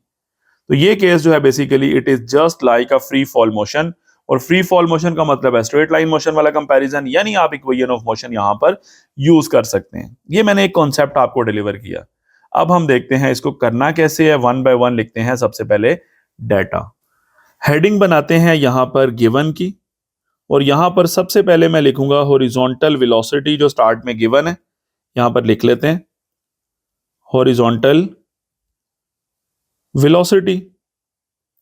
अब हॉरिजॉन्टल वेलोसिटी या क्वेश्चन के अंदर उसने स्पीड का वर्ड बोला तो आप स्पीड का वर्ड लिख लें, इट्स अप टू यू, कोई फर्क नहीं पड़ेगा। हॉरिजॉन्टल वेलोसिटी इनिशियल वेलोसिटी है, वी आई एक्स भी कह सकते हैं, और वो हमें गिवन है 200 मीटर पर सेकेंड। यहीं से मैं वी आई वाई लिख दूंगा, वो 0 है। वर्टिकल वेलोसिटी, वर्टिकल वेलोसिटी, क्योंकि एक चीज को आपने हॉरिजॉन्टली जब थ्रो किया तो स्टार्टिंग में उसकी वर्टिकल वेलोसिटी कितनी होगी, 0 होगी।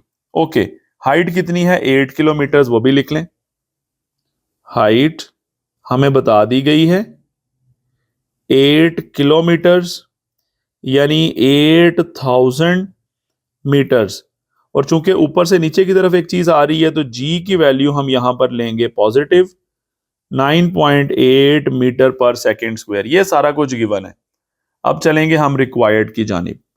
तो हेडिंग बना लें रिक्वायर्ड, और रिक्वायर्ड में मुझे क्या चीज चाहिए, उसने क्वेश्चन के अंदर हमें बोला कि क्या फाइंड आउट करें, हॉरिजॉन्टल डिस्टेंस, हॉरिजॉन्टल रेंज कह लें, हॉरिजॉन्टल डिस्टेंस कह लें, वो मुझे फाइंड आउट करना है। हॉरिजॉन्टल डिस्टेंस कितना कवर हुआ, और हॉरिजॉन्टल डिस्टेंस के लिए हम क्या लिख लेते हैं, एक्स लिख लेते हैं।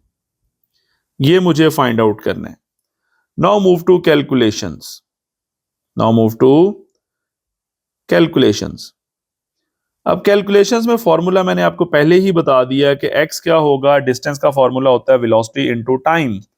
तो पहले भाई टाइम निकालो, और टाइम के लिए मैं यूज करूंगा सेकंड इक्वेशन ऑफ मोशन। मैं यहां पे लिखता हूं फॉर टाइम,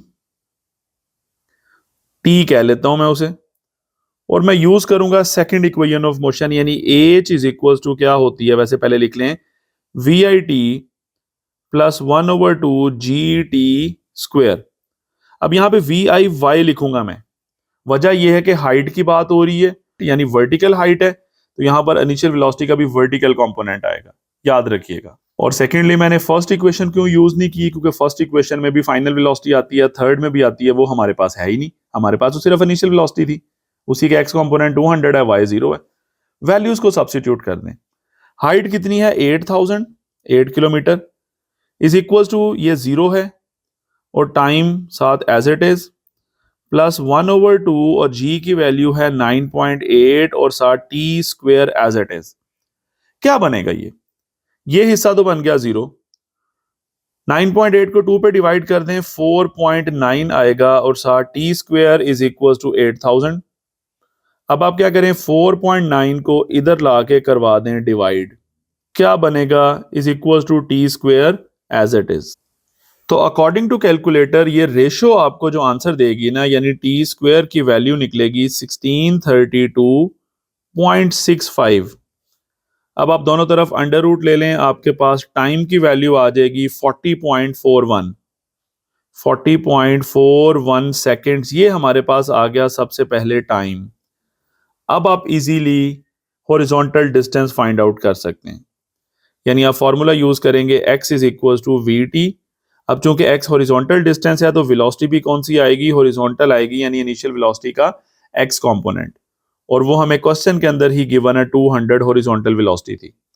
और इसको मल्टीप्लाई कर दें 40.41 के साथ, और यूज करें कैलकुलेटर, इन दोनों को मल्टीप्लाई करें, तो आपके पास अकॉर्डिंग टू कैलकुलेटर जो रिजल्ट आएगा वो 8081 आएगा अप्रोक्सीमेटली, और यूनिट क्या होगा, मीटर। वैसे तो यही आंसर है, आप ज्यादा से ज्यादा इसे लिख सकते हैं 8.08, और यहाँ पे 3 डिजिट्स की शिफ्टिंग हम करवाएंगे साइंटिफिक के लिए, और 10⁻³ हम 3 यानी किलोमीटर्स में इसको मेंशन कर सकते हैं, 8.08 kilometres. This is the horizontal distance.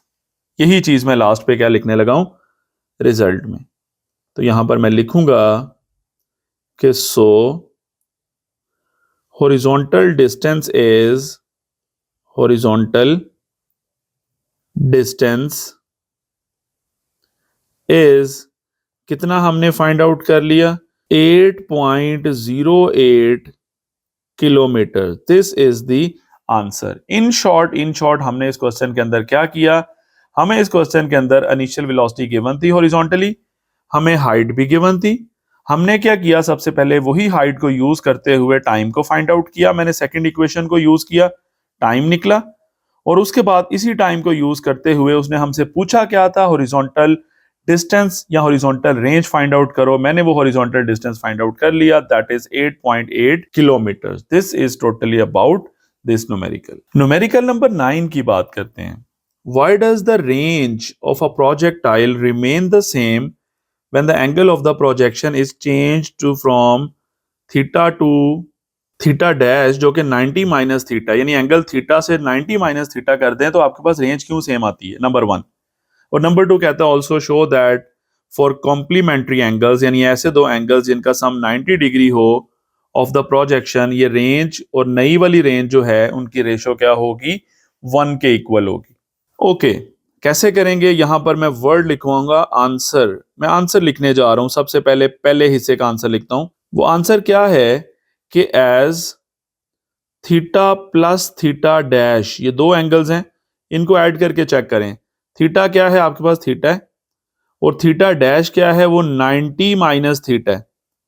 इनको ऐड करेंगे क्या बनेगा, theta plus 90 minus theta. Theta और थीटा कैंसिल हो जाएंगे, 90 ही आपके पास बच रहा है, यानी 90 डिग्री है। तो याद रखिएगा, अगर दो एंगल्स का सम 90 डिग्री है तो इसका मतलब उन पे रेंज क्या होती है, सेम होती है। ये रूल आपने याद रखना है। यहां पर मैं यही सेंटेंस लिख देता हूं कि as sum is 90 degree, so range for theta and theta dash जो कि 90 माइनस थीटा था इज सेम। एक तो मैंने ये रिजल्ट लिख दिया पहला। अब चलेंगे इस क्वेश्चन के दूसरे हिस्से की जानिब। मैं उसको बी की हेडिंग दे लेता हूं। उसमें क्या करना है, मुझे प्रूव करना है R divided by R dash is equal to 1। R क्या है, रेंज है। मैं सबसे पहले लिखता हूं कि एज वी नो आर किसके इक्वल होता है, रेंज का formula V I square over G sine 2 theta, number 1। And अब हम करेंगे फॉर थीटा डैश जो किसके इक्वल है, 90 माइनस थीटा, और उसके लिए फिर जो रेंज बनेगी वो आर डैश बनेगी, और वो क्या बनेगी, v I square divided by g, और साइन के साथ आ जाएगा 2 इंटू थीटा की जगह क्या लिख दूंगा, 90 माइनस थीटा। अब इसे करते हैं थोड़ा सा सिंप्लीफाई। पहले दूसरी इक्वेशन को, ये वाली जो है, लेट्स से ये इक्वेशन नंबर 2 है। क्या बनेगा ये, we I square divided by g, और ये आ जाएगा साइन 2 इंटू 90 आ जाएगा 180, और माइनस 2 इंटू थीटा आ जाएगा 2 थीटा। अब यहां पे आपने एक फॉर्मूला जहन में रखना है। वो फॉर्मूला मैथमेटिक्स में यूज होता है कि जब भी साइन लिखा हो और 180 में से कोई एंगल माइनस हो रहा हो, 180 में से या 360 में से, तो साइन साइन ही रहेगा, और 180 खत्म हो जाएगा, बाकी एंगल आपका एज इट इज लिखा रहेगा, साइन 2 थीटा ही रहेगा ये, और ये we I square divided by G as it is. आप कहेंगे सर यहां पर पॉजिटिव आंसर आएगा कि नेगेटिव? देखें, 180 में से एंगल को माइनस करोगे तो कौन सा क्वाड्रेंट बनता है, आपको सिंपल मैथमेटिक्स में पता होना चाहिए कि 180 यहां तक एंगल होता है, टोटल 180 यहां तक बनता है। अब इसमें से कुछ माइनस करोगे मतलब आप सेकंड क्वाड्रेंट में 180 में से कुछ माइनस करोगे, और सेकंड क्वाड्रेंट में हमारे पास जो साइन होता है उसकी वैल्यू पॉजिटिव होती है। सिंपल मैथमेटिक्स है ये, साइन की वैल्यू सेकंड क्वाड्रेंट में पॉजिटिव होती है, तो इसलिए मेरा आंसर भी क्या निकलेगा, पॉजिटिव। लेट से यही साइन की जगह यहां पर कॉस लिखा होता, लेट से तो कॉस 180 माइनस 2 थीटा होता, तो फिर आंसर में मैं कॉस की जगह कॉस ही रहने देता, कॉस 2 थीटा ही लिखता यहां पे, लेकिन मैं साथ माइनस यूज करता। उसकी वजह यह है कि सेकंड क्वाड्रेंट में कॉस की वैल्यू माइनस होती है, लेकिन यहां पे चूंकि साइन था कोई फर्क नहीं उससे पड़ा, तो ये बेसिकली आपके पास आ गया as it is sine 2 theta. तो अगर आप गौर करें तो ये तो वही फॉर्मूला है जो रेंज का फॉर्मूला था असल वाला, यानी ये आर डैश है वो किसके इक्वल आ गया, ये वही रेंज का फॉर्मूला है फ्रॉम इक्वेशन 1, ये आर ही है बेसिकली। यहां पे मैं लिख देता हूं साइड पे फ्रॉम इक्वेशन 1, क्योंकि आर का ही तो ये फॉर्मूला था basically, V I square over G sine 2 theta, वही चीज वापस आ गई। तो इसका मतलब आर डैश और आर तो सेम आ गए। तो अब क्या करें, आर डैश, आर उधर लिखा हुआ है मतलब समझ लें ये 1 से मल्टीप्लाई हो रहा है, तो इस तरफ आके ये डिवाइड हो जाएगा और 1 उधर एज इट इज रहेगा, और यही तो मुझे प्रूव करना था कि R dash over R is equal to 1। तो यहां पर मैं लिख दूंगा कि हेंस प्रूव्ड। यानी इस क्वेश्चन में मैंने दो हिस्सों में अपना आंसर किया। पहले हिस्से में मैंने क्या किया कि दो एंगल्स जो गिवन थे ना, मैंने उनका सम लिया। उसने कहा ना कि क्यों रेंज सेम है, तो मैंने कहा चूंकि इन दोनों के एंगल्स का जो सम है ना वो 90 डिग्री आता है, तो एंगल्स का सम अगर 90 है तो फिर रेंज सेम होती है उन दोनों एंगल्स पे, थीटा और थीटा डैश पे। और दूसरा मैंने रेंज का फॉर्मूला यूज किया और फिर 90 माइनस थीटा के लिए भी रेंज का फॉर्मूला बनाया। एंड पे जाके देखा दोनों रिजल्ट मेरे पास सेम आ गए, जो आर डैश है वही मेरे पास आर निकल आया, मींस दोनों की रेशो क्या होगी 1। दो चीजें जब सेम हो तो उनकी रेशो हमेशा 1 के ही इक्वल होती है, और यही चीज हमने इस क्वेश्चन में प्रूव करनी थी। So simple. न्यूमेरिकल नंबर 10 की बात करते हैं। A trolley of mass 1 kilogram, एक ट्रॉली का मास कितना है 1 kilogram, moving with the velocity of 1 metre per second, collides with the similar trolley, यानी उसी जैसी ट्रॉली से टकराती है एट रेस्ट। सिमिलर ट्रॉली का मतलब है दूसरी ट्रॉली का मास भी 1 kg है, लेकिन वो रेस्ट में है। तो सबसे पहले इतने हिस्से का डाटा कॉपी करते हैं, फिर पार्ट 1 और पार्ट 2 में देखेंगे क्या चीज हमसे डिमांड की जा रही है। तो सबसे पहले गिवन में मैं क्या लिखूंगा, सबसे पहले कुछ चीजें लिखते हैं। मास ऑफ फर्स्ट ट्रॉली, तो यहां पर मैं लिखूंगा फर्स्ट ट्रॉली मास। फर्स्ट ट्रॉली का जो मास है उसको m1 कह लें, और वो कितना है 1 किलोग्राम। सिमिलरली जो सेकेंड ट्रॉली है उसका मास भी इतना ही है, तो सेकेंड ट्रॉली मास उसको मैं कह लेता हूं m2, और वो कितना है, दैट इज ऑल्सो 1 किलोग्राम या 1.0 किलोग्राम लिख सकते हैं आप। ओके, फर्स्ट ट्रॉली की वेलोसिटी कितनी है 1 metre per second. Velocity of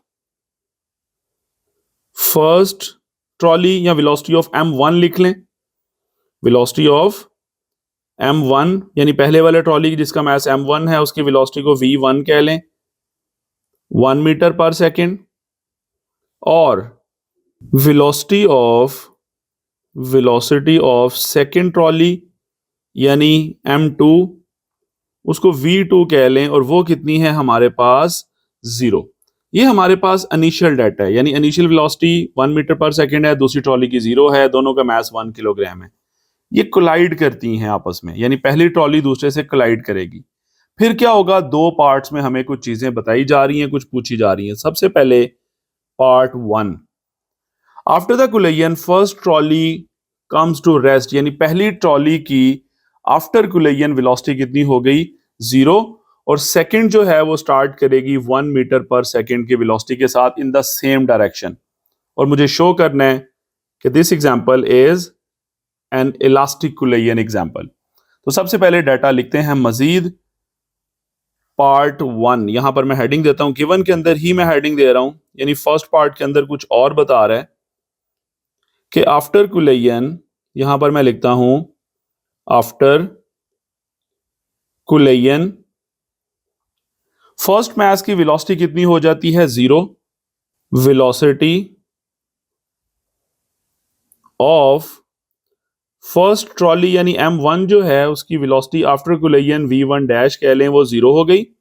और जो दूसरी ट्रॉली थी जो असल में पहले रेस्ट में थी, वो टकराने के बाद उसकी वेलोसिटी कितनी हो गई 1 मीटर पर सेकेंड, यानी velocity of second trolley means m2, उसे v2 डैश कह लें, that is equal to 1 metre per second. ये पहले हिस्से का डाटा उसने बताया, और हमने इसी फर्स्ट पार्ट को यूज करते हुए प्रूव करना है कि कोलिजन क्या है, इलास्टिक है।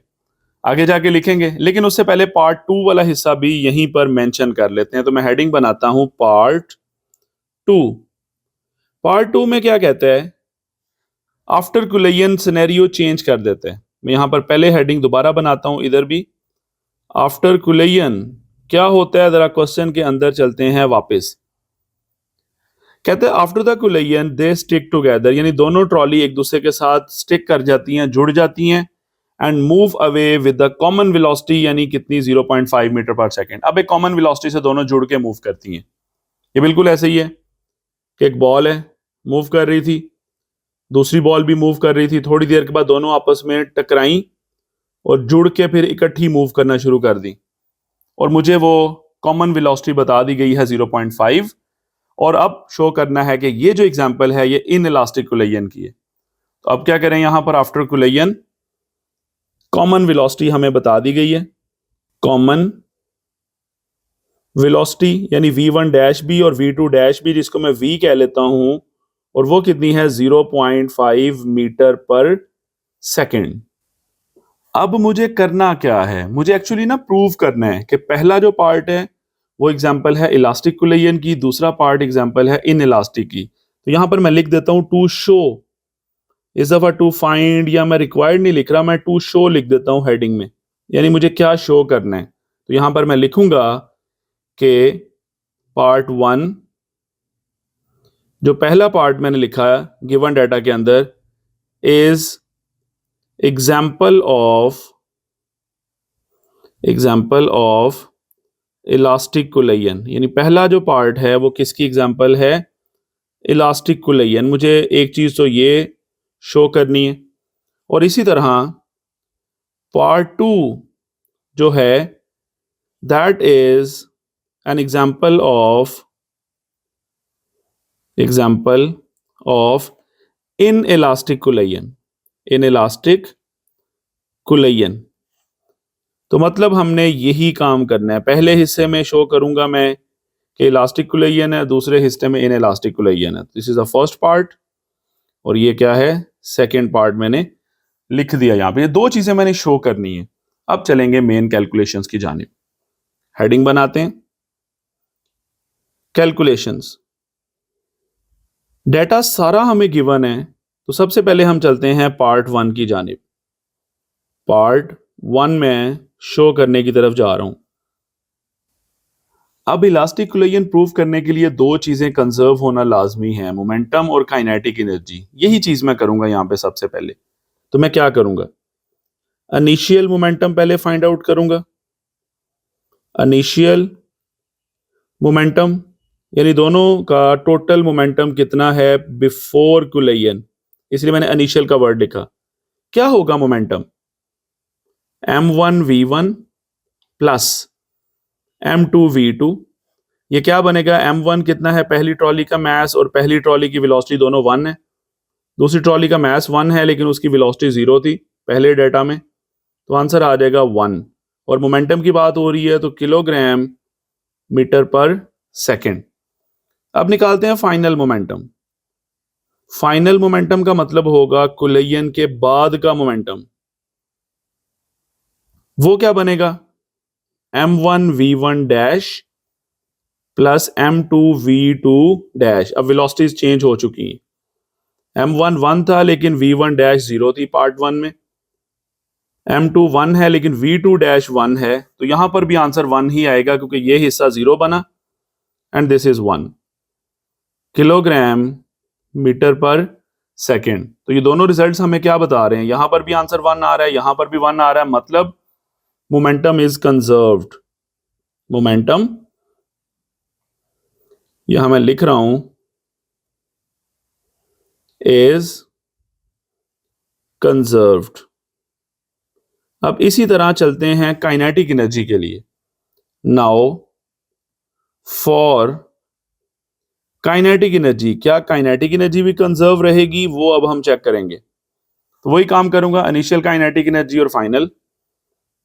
इनिशियल यानी बिफोर कुलयन।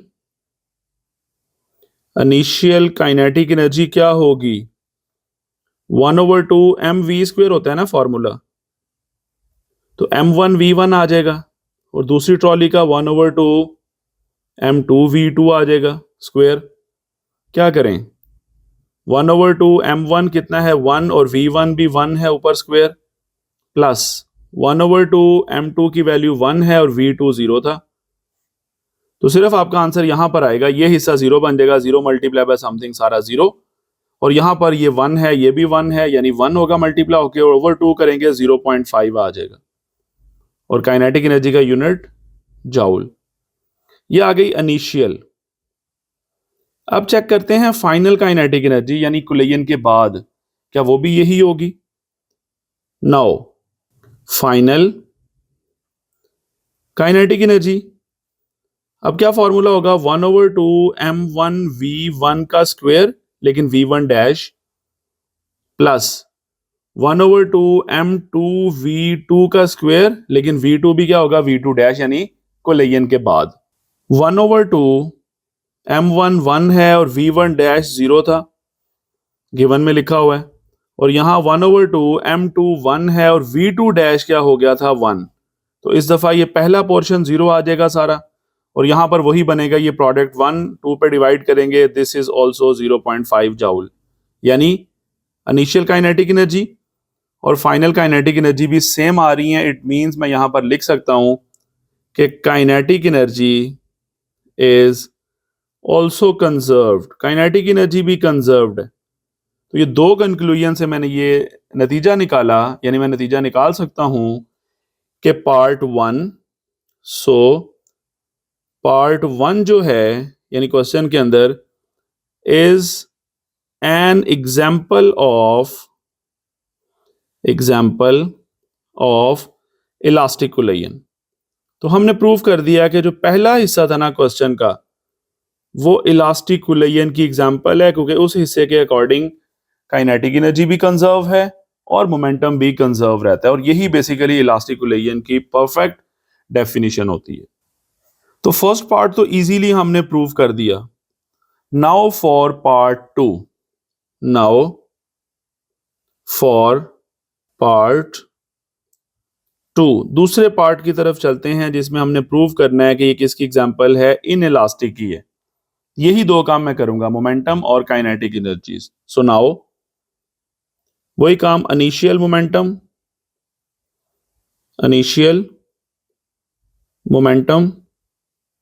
और इनिशियल मोमेंटम तो वही था, क्या बनेगा, m1v1 प्लस m2v2। m1 कितना है, 1 है, v1 भी 1 था, m2 कितना है, 1 है, और v2 0। ये कॉमन डेटा था क्वेश्चन के स्टार्ट में, तो ये 1 आ जाएगा, kilogram metre per second. Final momentum क्या बनेगा, पहले फॉर्मूला लिखते हैं। ये फॉर्मूला होता है m1v1 डैश और plus m2v2 dash. Basically v1 dash और प्लस m2v2 डैश। तो यहां पर पार्ट टू की बात हो रही है।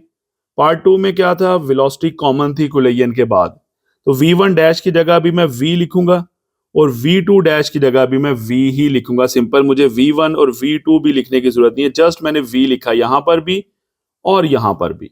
आप सॉल्व कर लें। m1 कितना है, 1, और कॉमन वेलोसिटी कितनी थी, 0.5 पार्ट टू में।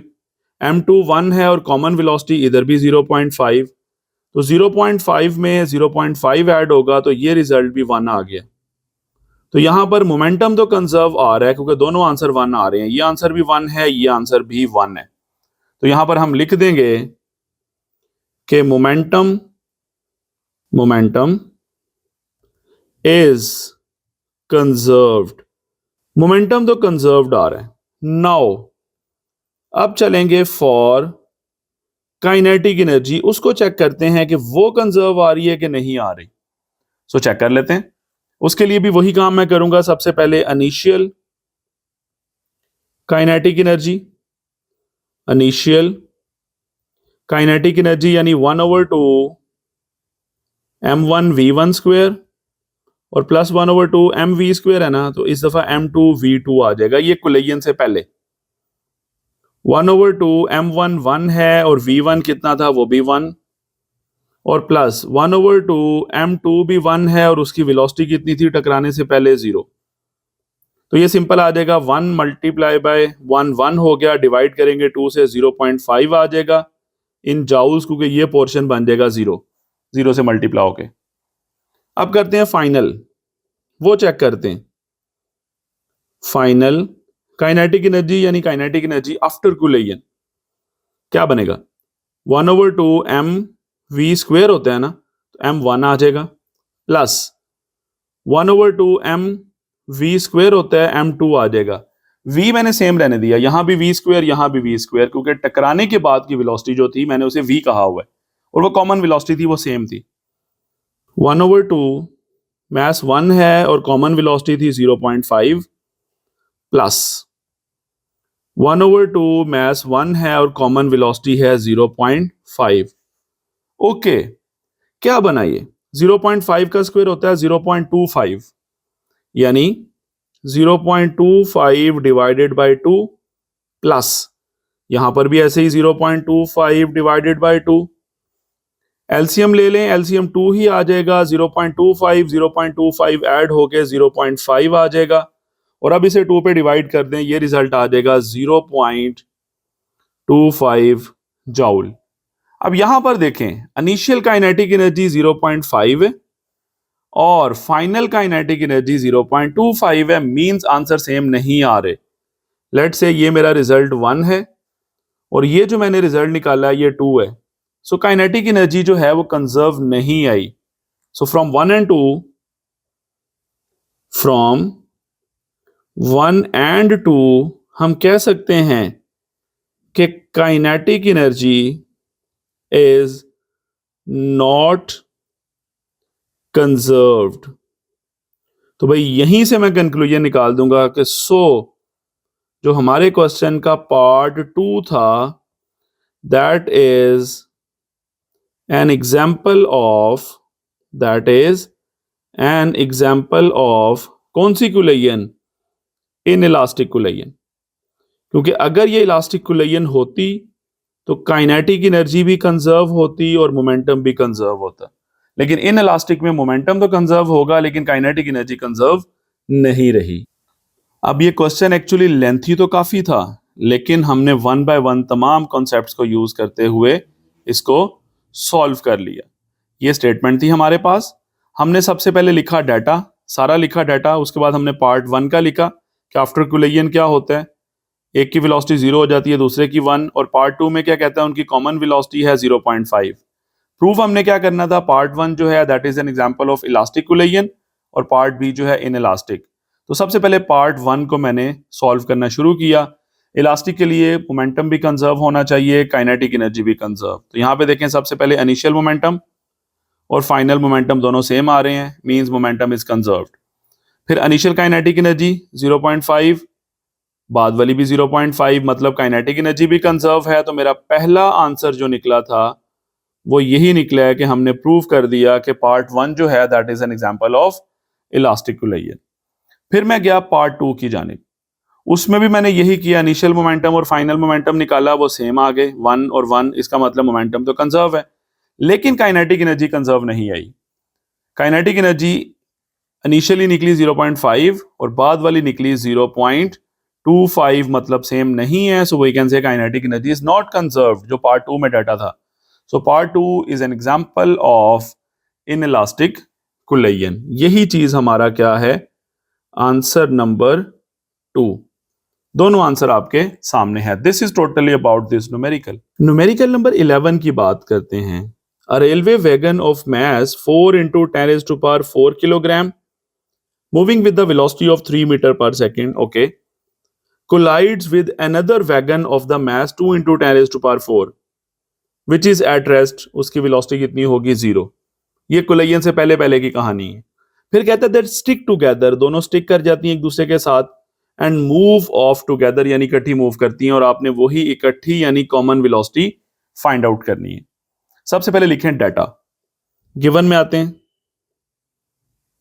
गिवन में आपके पास क्या है, सबसे पहले रेलवे वैगन की बात हो रही है, तो मैं लिख लेता हूं मैस ऑफ फर्स्ट वैगन। तो पहली वैगन का जो मैस है उसको m1 कह दें और वो है 4 multiply by 10 raise to power 4 kilogram, यानी ये बनेगा 40,000। 10 रेज पावर 4 का मतलब 4 0 लगा दें तो 40,000 आपका m1 आ गया। दूसरे का मैस कितना, 2 इंटू 10 रेज टू पावर 4, वो भी पहले लिख लें। मैस ऑफ सेकेंड वैगन उसको m2 कह लें और वो कितना है, 2 multiply by 10 raise to power 4 kilogram, मतलब ये बनेगा 2 के साथ 4 0 आ जाएंगे तो 20,000 किलोग्राम्स। ओके, पहली वेलोसिटी कितनी है, पहली वैगन की यानी m1 की वेलोसिटी कितनी है, 3 मीटर पर सेकेंड। यहां लिखते हैं वेलोसिटी ऑफ फर्स्ट वैगन या m1 लिख लें, वो है 3 मीटर पर सेकेंड। और इसी तरह वेलोसिटी ऑफ m2 यानी दूसरी वाली वैगन की जो वेलोसिटी है वो 0 है क्योंकि वो रुकी हुई थी। ये बिफोर कुलयन यानी इनिशियली हमें डाटा गिवन है। हमने करना क्या है, हम चलेंगे रिक्वायर्ड में। हेडिंग मैंने बनाई रिक्वायर्ड और फाइंड आउट क्या करना है, कंबाइंड वेलोसिटी या common velocity after collision. Common या कंबाइंड भी कह सकते हैं, वेलोसिटी आफ्टर कोलिजन, यानी आफ्टर कोलिजन मुझे कॉमन जो वेलोसिटी है ना वो फाइंड आउट करनी है, उसको आप v कह लें सिंपल। और अब चलें कैलकुलेशंस की जानिब। कैलकुलेशंस अब क्या करें, हम सिंपल यहां पर यूज करेंगे law of conservation of momentum को। मैं यहां पर लिखूंगा using law of conservation of momentum, यानी मोमेंटम का लॉ हमें क्या बताता है कि total momentum before collision must be equal to total momentum after collision, या आप ये भी कह सकते हैं शॉर्ट फॉर्म में इनिशियल मोमेंटम किसके इक्वल होगा, फाइनल मोमेंटम के, यानी जो मोमेंटम पहले होगा वही मोमेंटम कहां पर होगा, बाद में। अब यही काम मैं करूंगा। इनिशियल मोमेंटम क्या होगा भाई, m1 into v1 plus m2 into v2। दोनों मैसेज का मैंने मोमेंटम लिखा, उन्हें ऐड कर दिया। टकराने के बाद पहले का मोमेंटम कितना है m1v और दूसरे का कितना होगा m2v। वैसे यहाँ v डैश आना चाहिए था, v1 डैश, यहाँ v2 डैश, लेकिन वो चूंकि कॉमन वेलोसिटी थी मैंने उसे v कहा हुआ है, वो मैंने यहां पर लिख दी। अब क्या करें, इसे सिंप्लीफाई करो। m1 कितना था हमारे पास 40,000, v1 कितना था 3 प्लस m2 कितना था 20,000 और v2 कितना था 0 प्लस, यहां से v कॉमन निकाल लें और आपके पास आ जाएगा m1 प्लस m2 यानी 40,000 और प्लस 20,000, और यही v जो मैंने कॉमन निकाला है वही मुझे फाइंड आउट करना है। 40,000 को 3 से मल्टीप्लाई कर दें, 4 3 are 12 और साथ चारों 0 एज इट इज, और ये फैक्टर बन जाएगा 0 क्योंकि 0 मल्टीप्लाई हो रहा है, इज इक्वल्स टू 40,000 में 20,000 ऐड करें, ये बनेगा 60,000 और मल्टीप्लाई बाय v। अब क्या करें, 60,000 को इधर आके कर दें divide, 1 2 0 0 0 0 divided by 60,000 is equals to common velocity v। क्या बनेगा, सिंपल जीरोस को कैंसिल आउट कर लें, यहां पर ये 3 0 बल्कि 4 0 जो हैं चारों से कैंसिल हो रहे हैं, तो 12 को 6 पे डिवाइड करें, आपका रिजल्ट 2 आ जाएगा, यानी वेलोसिटी निकल आई 2 मीटर पर सेकेंड। यही कॉमन वेलोसिटी है आफ्टर कोलिजन, और अब मैं इसे लिख रहा हूं रिजल्ट में। सो यहां पर लिख लेते हैं रिक्वायर्ड कॉमन या कंबाइंड वेलोसिटी भी कह सकते हैं, जो क्वेश्चन में वर्ड है वो भी यूज कर सकते हैं आप, इज कितनी निकल आई 2 metre per second. So simple, हमने क्या किया इस क्वेश्चन के अंदर, हमें जो डाटा गिवन था उसके अकॉर्डिंग हमने मैसेज लिखे, इनिशियल वेलोसिटीज लिखी। मुझे क्या करना था, after collision combined final velocity निकालनी थी। मैंने law of conservation of momentum को यूज किया, total momentum before collision is equal to total momentum after collision. उसी कॉन्सेप्ट को यूज करते हुए आफ्टर कोलिजन मैंने कॉमन वेलोसिटी को इजीली फाइंड आउट कर लिया। This is totally about this numerical. Last numerical की बात करते हैं। A car with mass 575 kilogram moving at 15 meter per second velocity smashes into the rear end of a car with the mass, यानी दूसरी car में जाके वो smashes हम हिट कर जाती है, ओके, और दूसरे का मास कितना है 1575 kilogram moving with the velocity of 5 metre per second in the same direction, यानी आपको टकराने से पहले पहले दोनों के मैसेज और वेलोसिटीज गिवन है। फिर क्या कहते हैं, What is the final velocity if the wrecked cars, यहां पे cars का वर्ड होना चाहिए, wrecked cars का मतलब है तबाहशुदा गाड़ियां, lock together यानी दोनों आपस में जुड़ गई हैं, और क्या हुआ है बेसिकली आपने वो कॉमन वेलोसिटी को फाइंड आउट करने, नंबर 1, और नंबर 2 के कितनी काइनेटिक एनर्जी यानी how much kinetic energy is lost. Obviously ये क्या होगा, इनइलास्टिक कोलिजन का केस है तो कुछ ना कुछ काइनेटिक एनर्जी लॉस होगी, आपने कितनी लॉस हुई है वो भी बतानी है। तो चलते हैं डाटा। सबसे पहले मैंने हेडिंग बनाई गिवन, हमें क्या चीजें बताई जा रही हैं 1 बाय 1 उसे लिखते हैं। सबसे पहले हमें मास बताया जा रहा है किसका, कार का। फर्स्ट कार और सेकंड कार में कुछ यूं लिख लूंगा, या फर्स्ट मास लिख लें, फर्स्ट मास लिख लें, यानी पहली कार का मास m1 575 किलोग्राम, और इसी तरह सेकंड मास को m2 का नाम दे लें, और वो कितना है 1575 किलोग्राम। और उसके बाद हम इनकी वेलोसिटीज लिखते हैं। वेलोसिटी ऑफ फर्स्ट मास यानी m1 जो है उसकी वेलोसिटी कितनी है 15 मीटर पर सेकंड, और जो वेलोसिटी है सेकंड की वो 5 मीटर पर सेकंड है। वेलोसिटी ऑफ m2 में लिख रहा हूं, यानी दूसरी वाली मास की वेलोसिटी v2 कह लें, वो है 5 मीटर पर सेकंड। ये सारा गिवन है। मुझे करना क्या है, चलते हैं रिक्वायर्ड में। रिक्वायर्ड में दो चीजें हैं। नंबर वन तो कुलयन के बाद मुझे कॉमन वेलोसिटी फाइंड आउट करनी है, वो सबसे पहले मैं लिखूंगा। कॉमन वेलोसिटी या फाइनल वेलोसिटी जो भी आप लिखना चाहें, कॉमन वेलोसिटी आफ्टर कुलयन, ये v1 डैश कह लें, v2 डैश कह लें, या जनरली v कह लें, एक ही बात है। और नंबर टू हमें क्या करना है, लॉस इन काइनेटिक एनर्जी, वो फाइंड आउट करना है।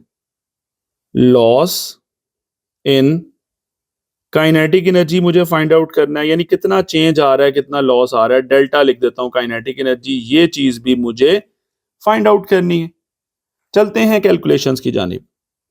अब सबसे पहले मैं क्या करूंगा, सोचें कॉमन वेलोसिटी आपने फाइंड आउट करनी है टकराने के बाद, तो क्या यूज करेंगे, वही law of conservation of momentum जो लास्ट न्यूमेरिकल में किया, यूजिंग लॉ ऑफ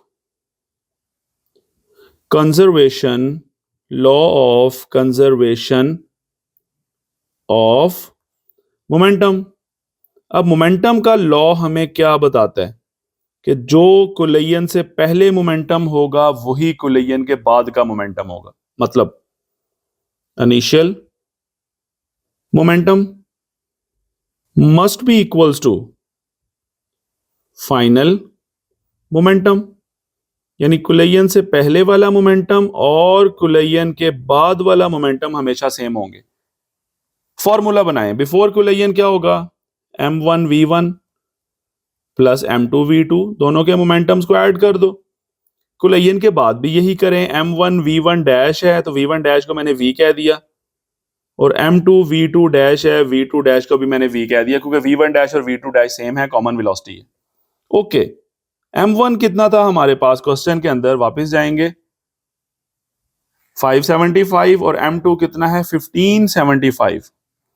m1 है 575 और उसकी वेलोसिटी है 15, प्लस m2 कितना है 1575 और उसकी वेलोसिटी है 5, is equals to v common ले लें और बाकी मैसेज को ऐड कर दें, m1 और m2 ऐड हो जाएंगे, 575 प्लस 1575। अब सिंपल पकड़ें कैलकुलेटर, सबसे पहले मल्टीप्लाई करें 575 को 15 से, तो ये चीज आपके पास आएगी 8625, प्लस अब मल्टीप्लाई करें 1575 को 5 से, तो ये बनेगा according to calculator 7875 is equals to v as it is. अब इन दोनों मैसेज को ऐड कर दें, तो अकॉर्डिंग टू कैलकुलेटर ये रिजल्ट बनेगा 2150 यानी 2150।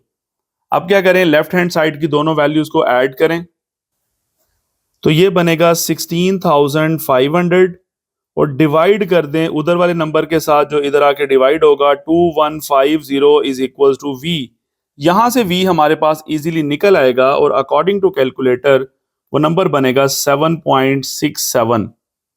यहां पर मैं लिख देता हूं 7.6744 है तो 67 तक ही रहने दें, metre per second. This is the first answer. अब मुझे पार्ट बी की तरफ जाना है, यानी काइनेटिक एनर्जी में कितना लॉस आ रहा है वो निकालना है।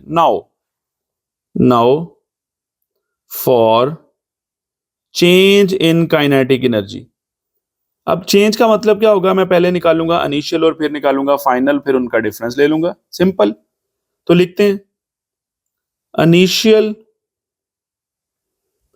काइनेटिक एनर्जी वो क्या होगी, सिंपल, पहले वाले मैथ्स की 1/2 mv², m1v1 कर दें, और दूसरा वाला मैथ्स अगेन 1/2 mv² है काइनेटिक एनर्जी, तो m2v2 कर दें।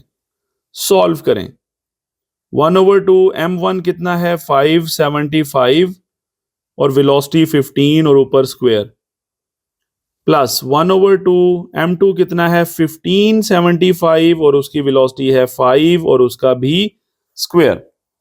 क्या बनेगा, 1/2 एज इट इज 575 और 15 का स्क्वायर होता है 225, प्लस 1/2 एज इट इज 1575 और इस 5 का स्क्वायर होगा 25।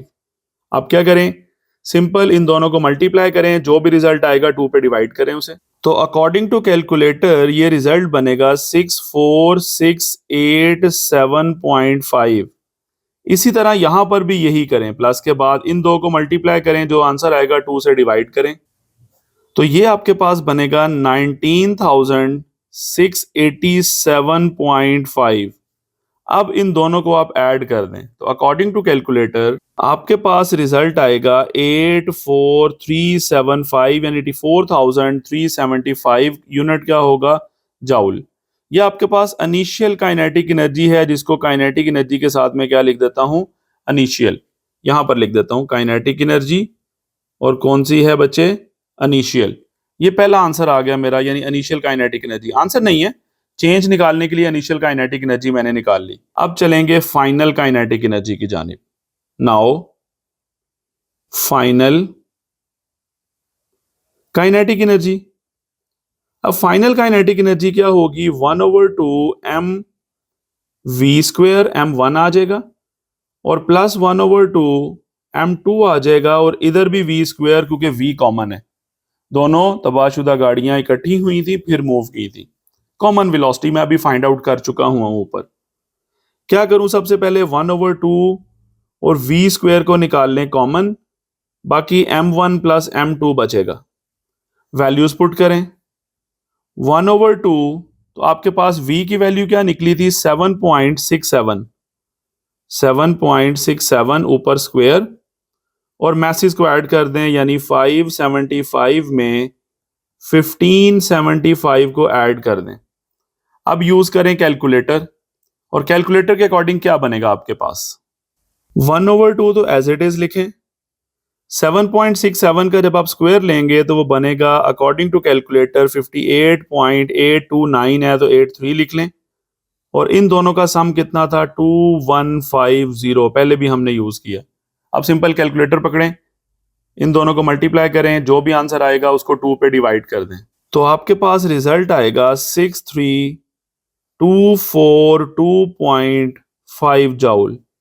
ये आपका दूसरा रिजल्ट आ रहा है, मतलब आपने फाइंड आउट कर ली kinetic energy final. Kinetic energy final, यानी एक आपने निकाली इनिशियल काइनेटिक एनर्जी, दूसरी आपने निकाली फाइनल। इनिशियल कितनी थी 84,375 और फाइनल कितनी है 63,242.5। नाउ अब हम करेंगे चेंज इन काइनेटिक एनर्जी, और चेंज का मतलब क्या होगा, आपके पास जो पहले काइनेटिक एनर्जी थी उसमें से माइनस कर दें कौन सी वाली, बाद वाली काइनेटिक एनर्जी, यानी फाइनल वाली काइनेटिक एनर्जी। पहले वाली क्या थी 84375 माइनस बाद वाली क्या थी 63,242.5, और सिंपल कैलकुलेटर पकड़ें, इन दोनों को कर दें माइनस, तो आपके पास जो नंबर आएगा 21132.5 आ जाएगा, 21132.5 जाउल। वैसे तो ये आंसर ठीक है, लेकिन आप ज्यादा से ज्यादा इसको साइंटिफिक में लिख लें, डेसिमल को शिफ्ट करें, 2 के बाद लाएं, तो ये बनेगा 2.11325 इंटू 10⁻⁴ जाउल, और इसे राउंड ऑफ करके आप 2.11 लिख लें, डेसिमल के बाद 2 डिजिट्स बहुत हैं, और 10⁴ जाउल एज इट इज। ये आपके पास आ गई काइनेटिक एनर्जी में चेंज। सो यहीं पे मैं अब रिजल्ट लिखने जा रहा हूं लास्ट पे। दोनों रिजल्ट आ चुके हैं, हम लिख देते हैं। सो एक चीज तो हमने कॉमन वेलोसिटी निकाली थी आफ्टर कुलेयन। कॉमन वेलोसिटी आफ्टर कुलेयन, यानी कुलेयन के बाद जो वेलोसिटी थी वो मैंने क्या फाइंड आउट की है, is 7.67 metre per second. And loss in kinetic energy भी हमें चाहिए थी। Loss in kinetic energy is 2.11 into 10⁴ joule. This is the answer. यानी हम लोगों ने इस क्वेश्चन के अंदर क्या किया, हमें स्टेटमेंट गिवन थी, उस स्टेटमेंट के अकॉर्डिंग हमने डाटा लिखा सबसे पहले। उस डाटा के बाद हमें फाइंड आउट क्या करना था, टकराने के बाद कॉमन वेलोसिटी और चेंज इन काइनेटिक एनर्जी, यानी काइनेटिक एनर्जी में कितना लॉस आया। तो एक तो मैंने law of conservation of momentum को यूज करते हुए इजीली कॉमन वेलोसिटी को फाइंड आउट कर लिया, ये आपका पहला आंसर था। फिर मैंने क्या किया, चेंज इन काइनेटिक एनर्जी के लिए पहले इनिशियल काइनेटिक एनर्जी निकाली, फिर मैंने क्या किया, फाइनल काइनेटिक एनर्जी निकाली, वो निकल आई, और उसके बाद मैंने इनिशियल में से फाइनल को माइनस करके चेंज इन काइनेटिक एनर्जी को भी इजीली फाइंड आउट कर लिया। This is totally about this numerical, and this is totally about the all numericals of chapter number 2. Thank you so much.